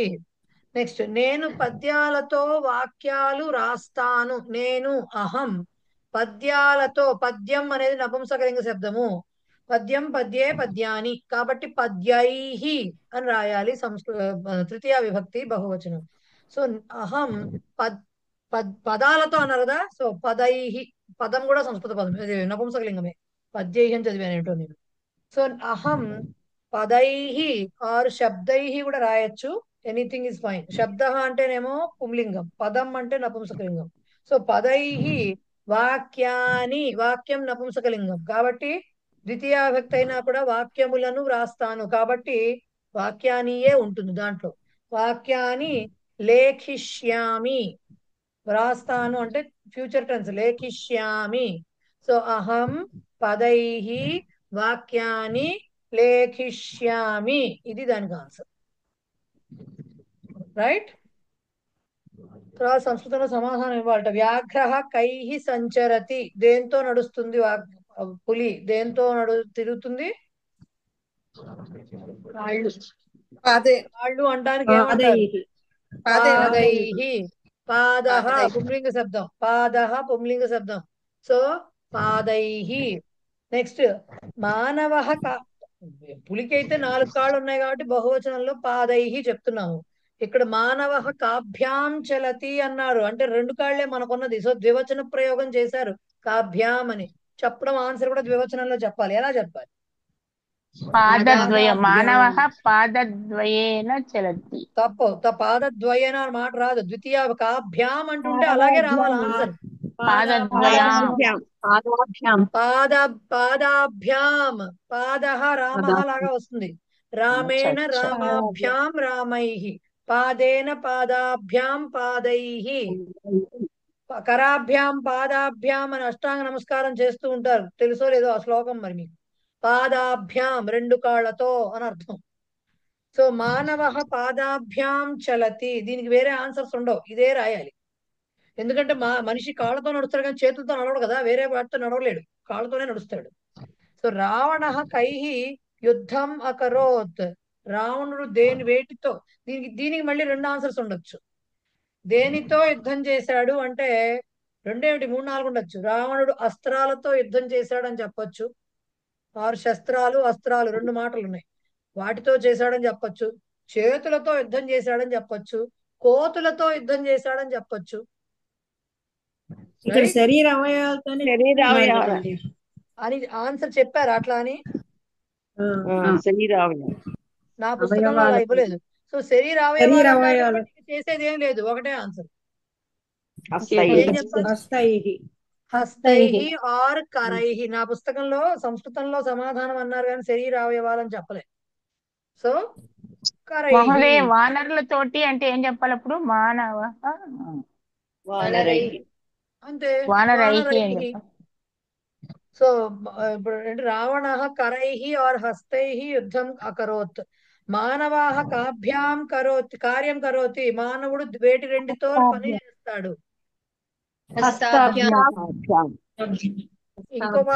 ఇంకో మాట కరాభ్యాం. అది హస్తాభ్యాం ఆర్ కరాభ్యాం 2 కరెక్టే. మానవః కేన వదతి. లక్కీగా వీడికి ఒక్కటే ఉంది. మాట్లాడుతున్నాడు. ముఖేన. ముఖం అంటే సంస్కృతంలో ముఖం అంటే కేవలం ఫేస్ అనే కాదండి, మౌత్ అనే అర్థం కూడా వస్తుంది. సో ముఖేన వదతి. ముఖేన వదతి. బ్రహ్మ కైహి వేదం ఉచ్చారయతి. ఈయనకి 4 ముఖాలు ఉన్నాయి కాబట్టి బహువచనం వస్తుంది. ఇక్కడ మనకు ఒకటే ఉంది కాబట్టి సో ఇప్పుడు ఏం చెప్పాలి? ముఖైహి. ముఖైహి. జనః కాభ్యాం పశ్యంతి. జనాః కాభ్యాం పశ్యంతి. జనులు వేటి 2తో చూస్తారు. నేత్రాభ్యాం. మరి శివుడికి ముక్కంటి ఆయన కాబట్టి శివ కైహి పశ్యతి. శివుడికో షణ్ముఖుడికో లేకపోతే పంచముఖ ఆంజనేయ స్వామి ఇలా బ్రహ్మకి వీళ్ళకే ఈ నేత్రైహి అనే మాట వస్తుంది. మిగతా వాళ్ళ ఎవరికి రాదు. దేవేంద్రుడికి వస్తుంది, 1000 కళ్ళవాడు కాబట్టి. తప్ప మిగతా వాళ్ళందరికీ రాదండి అది. సో నేత్రైహి అక్కడికి అది అయింది. మిగతావి దాన్ని ఏమంటారు, థియరీకి సంబంధించిన క్వశ్చన్స్ మీరు చూసుకుని రాసుకోండి. తెలుగులో రాయడం కాబట్టి ఉంది అక్కడ, చూసుకుని రాసుకోండి. ఏమైనా డౌట్స్ ఉన్నాయా? ఏం లేవా?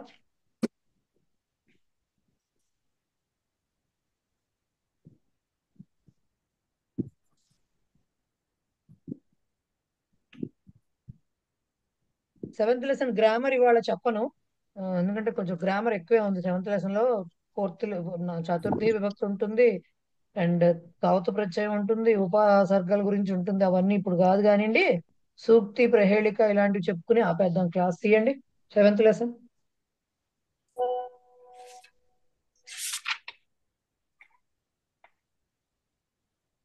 సూక్తి, సెవెంత్ లెసన్.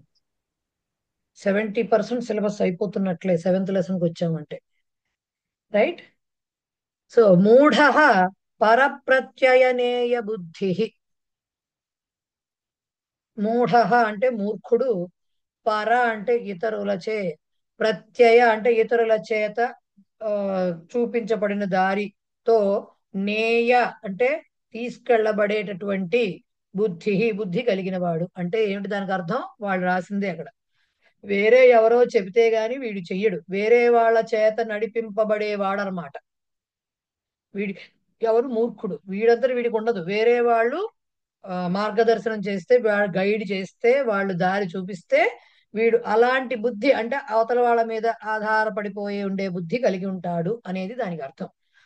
ఇతరుల ప్రత్యయ అంటే వాళ్ళ మార్గదర్శనంతో, నేయ తీసుకువెళ్ళబడి అంటే ఏ పనైనా చేసేటటువంటి మనస్తత్వము, బుద్ధి మనస్తత్వము గలవాడు అని అర్థము దానికి, సూక్తికి. గ్రామర్ కాదు, ప్రహేళిక తీయండి. నేను గ్రామర్ మొదలెడితే ఇప్పుడు అవ్వదు.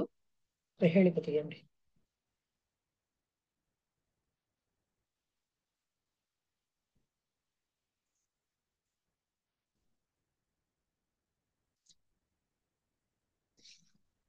దంతైర్హీనః శిలాభక్షీ నిర్జీవో బహుభాషకః గుణస్యూతి సమృద్ధోపి పరపాదేన గచ్చతి.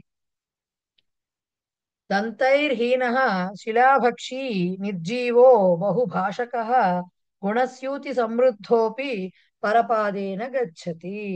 దంతైః హీనః, దంతములతో హీనుడు అంటే దంతములు లేనివాడు, అంటే పళ్ళు లేవు. శిలాభక్షి రాళ్లను తినేవాడు, శిలాభక్షి అంటే రాళ్లను తినేవాడు. నిర్జీవ అంటే ప్రాణము లేనివాడు, లేనిది. మన భాషలో తెలుగులో చెప్పాలంటే లేనిది. ఇది అన్నిటికీ కూడా సంస్కృతంలో అలా ఉండదు కాబట్టి మనము చెప్పుకోవాల్సి వస్తుంది. నిర్జీవ ప్రాణము లేనిది. బహుభాషక చాలా మాట్లాడుతుంది. ఓకే, చాలా మాట్లాడుతుంది. గుణస్యూతి సమృద్ధ అపి, అక్కడ స్ప్లిట్ అలా వస్తుంది. గుణస్యూతి సమృద్ధ గుణస్యూతి సమృద్ధ అపి, అక్కడ స్ప్లిట్ అలా వచ్చి దానికి అవగ్రహ వస్తుందండి. ఓకే.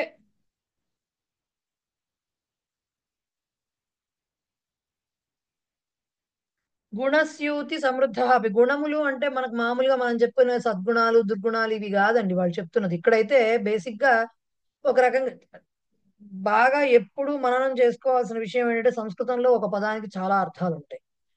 సో ప్రహేళికలు అందుకనే మనం ఆడుకుంటూ ఉంటారు ప్రహేళికలతో అన్ని. సో గుణములు ఉన్నాయట, స్యూతి అంటే అలాంటివన్నీ బాగా ఉన్నాయట.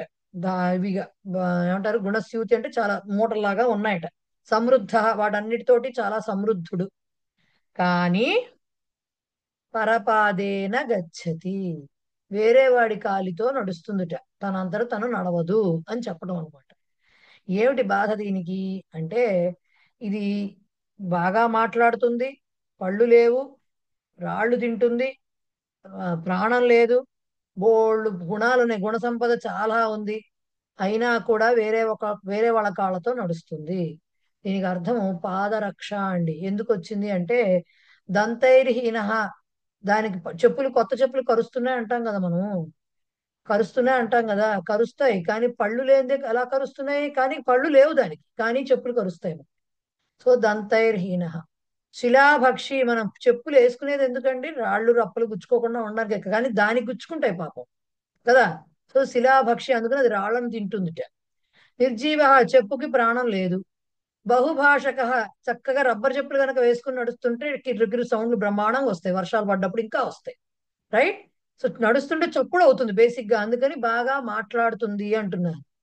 ఇంతవరకు బానే ఉందండి, ఫస్ట్ లైన్ అంతటికి చాలా బాగుంది. మరి గుణస్యూతి సమృద్ధ ఏమిటండి, గుణ సంపద అంటే అందుకనే అంటున్నా, సంస్కృతంలో ఒక పదానికి చాలా అర్థాలు ఉంటాయి. గుణము అంటే కేవలం మంచివాడు చెడ్డవాడు ఇవే కాదు, సంపద అనే అర్థం ఉంది, అదే కాదు, నూలు అనే అర్థం ఉంది. అంటే ఇప్పుడంటే రకరకాలు వస్తున్నాయి, కానీ చెప్పులు కుట్టేవాళ్ళు దారంతో కుడతారు కదండి, దారము, ఆ దారాలతో నిండి ఉంటుంది. ఆ దారాల సంపద. లెదర్ చెప్పులు వేసుకుంటే, ఇప్పటికీ లెదర్ షూస్ ఉంటాయి కదా, అవి కుట్టుంటాయి, దారాలు కనిపిస్తూ ఉంటాయి పైకి. సో ఆ దారాలు నిండుగా ఉంటాయట. కానీ ఏమిటి పరిస్థితి, అది దానంతరం అది ఎక్కడికి వెళ్తుంది, చెప్పులు కూడా వెళ్ళిపోయాను అనుకోండి, మాయాబజార్ సినిమా అయిపోతుంది అది. రైట్. అక్కడికి వెళ్ళిపోతూ ఉంటే చెప్పులు ఏంటి, మంచం మీద ఎక్కాయని కూర్చోడం, గెలుపం ఎక్కి కూర్చున్నాయి చెప్పులు అన్నట్టుగా. కానీ అవి అలా వెళ్ళవు కదా, మనం కాళ్ళకు వేసుకుంటేనే. అందుకనే పరపాదేన గచ్చతి, దానంతరం అది ఎక్కడికి వెళ్ళదు, వేరే వాడు కాలికి తొడుక్కుంటే వాడితో పాటు వెళుతుంది అది. సో దీనికి అర్థము, దీనికి సమాధానము పాదరక్ష అన్నమాట. ఓకే. నిన్ననే ఈ పద్యం వాళ్ళకి చెప్పా, ఎవరికి, శిక్ష వాళ్ళకి చెప్పా, మళ్ళీ వచ్చింది ఇక్కడ. సూర్యుడు గురించిన శ్లోకం అండి ఇది. ఆదిత్య హృదయంలో మనకి ధ్యాన శ్లోకంగా ఉంటుంది యూజువల్ గా ఇది.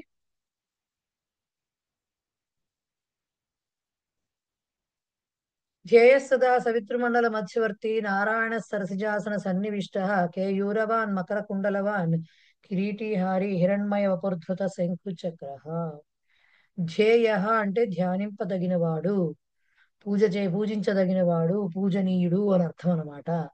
సదా ఎల్లవేళలా సవితృమండల మధ్యవర్తి. సవితృమండలం అంటే సోలార్ సిస్టమ్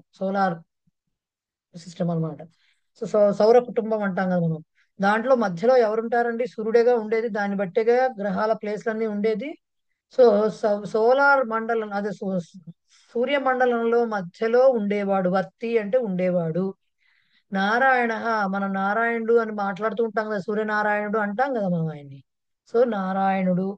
సరసిజాసన సన్నివిష్ట, సరసిజము అంటే తామర పువ్వు, దాన్ని ఆ తామర పువ్వుతో ఉన్నటువంటి ఆసనం, తామర పువ్వుని ఆసనంగా చేసుకుని, సన్నివిష్ట అంటే చక్కగా అధిష్ఠించి కూర్చున్నవాడు. కేయూరవాన్ అంటే భుజకీర్తులు కలిగినవాడు, అంటే చేతులకి అన్ని, ఇదివరకు ఇప్పుడెవరు పెట్టుకోవట్లేదని, ఇదివరకు అన్ని వేసుకునేవారు కదా అలంకారాలు. సో కేయూరాలు పెట్టుకున్నవాడు. మకర కుండలవాన్, కుండలాలు అంటే చెవికి పెట్టుకునేటటువంటి ఆ, ఆభరణాలు. సో మకర అంటే మొసలి రూపంలో ఉన్నటువంటి ఆ ఏమంటారు, చెవి రింగులు గలవాడు, చెవి ఆభరణములు గలవాడు. కిరీటము గలవాడు. హారములు ధరించిన వాడు. హిరణ్మయ వపుహు ధృత శంఖు చక్ర, రెండు పదాలు అక్కడ. హిరణ్మయ వపుహు, వపుహు అంటే శరీరము, హిరణ్మయము అంటే హిరణ్యం అంటే బంగారం, బంగారపు మేనిఛాయ కలిగిన వాడు, బంగారం లాగా మెరిసిపోతున్నటువంటి శరీరము గలవాడు. అలాగే ధృత శంఖు చక్రాలను ధరించిన వాడు అయినటువంటి, సూర్యమండలం మధ్యలో ఉండేటటువంటి నారాయణ స్వరూపుడైనటువంటి సూర్యనారాయణుకి సూర్యనారాయణుడు పూజించదగినవాడు అనేది ఈ శ్లోకం యొక్క అర్థము. రైట్. తర్వాత శ్లోకం కూడా సూర్యుడిదే, సూర్యాష్టకంలో వస్తుంది అది మనకి. తం సూర్యం జగతాం నాథం జ్ఞాన విజ్ఞాన మోక్షదం మహాపాపహరం దేవం తం సూర్యం ప్రణమామ్యహం. తం సూర్యం జగతాం నాథం జ్ఞాన విజ్ఞాన మోక్షదం మహాపాపహరం దేవం తం సూర్యం ప్రణమామి అహం.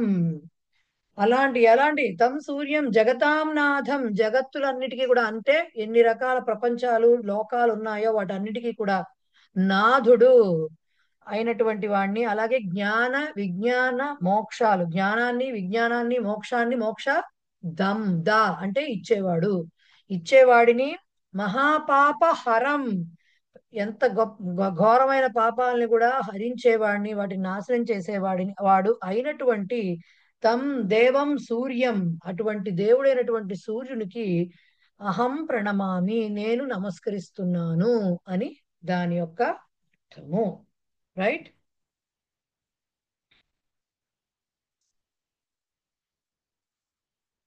ఇట్లా గ్రామర్ పార్ట్ చాలా ఉంది యాక్చువల్గా. సో ఇవాళకి ఇక్కడికి ఆపేస్తున్నాను. రేపు నెక్స్ట్ క్లాస్లో గ్రామర్ ఇంకా సుభాషితం ఒకటి ఉంది. ఆ సుభాషితం చెప్పుకుని 7th లెసన్. సుభాషితం చెప్పుకోవడానికి టైం ఉందా మనకి? వద్దులేండి, హడావిడైపోతుంది. సుభాషితం కూడా నెక్స్ట్ క్లాస్లో చెప్పుకుందాం. రైట్? ఇవాళ 5th లెసన్ ఎక్సర్సైజెస్ పంపిస్తాను అండ్ 6th లెసన్ ఎక్సర్సైజ్ పంపిస్తాను. ఎవరికైనా ఏమైనా డౌట్ ఉంటే 1 నిమిషం టైం ఉంది అడగచ్చు, లేదంటే ఏకతా మంత్రం శాంతి మంత్రం పాడేసి. Any doubts? నో? ఇది ఏకతా మాత్రం నేను చదువుతాను. చదువుతారా? చదవండి. ఏకతా మంత్ర యం వైదికా మంత్రదృశః పురాణాః ఇంద్రం యమం మాతరిష్వానమాహుః వేదాంతినో నిర్వచనీయమేకం యం బ్రహ్మశబ్దేన వినర్దిశంతి శైవాయమీశం శివ ఇత్యవోచన్ యం వైష్ణవా విష్ణురితి స్తువంతి బుద్ధస్తదార్హన్నితి బౌద్ధజైనాః సత్శ్రీ అకాలేతి చ సిక్ఖసంతః శాస్తేతి కేచిత్ ప్రకృతిః కుమారః స్వామీతి మాతేతి పితేతి యం ప్రార్థయంతే జగదీశితారం స ఏక ఏవ ప్రభురద్వితీయః. శాంతి మంత్ర సర్వే భవంతు సుఖినః సర్వే సంతు పశ్యంతు మా కశ్చిత్ దుఃఖ భాగ్ భవేత్. ఓం శాంతి శాంతి శాంతి. ఫస్ట్ ధన్యవాదాः. మళ్ళీ క్లాస్లో కలుసుకుందాం. నమస్కారం. ధన్యవాదాలు. ధన్యవాదాలు.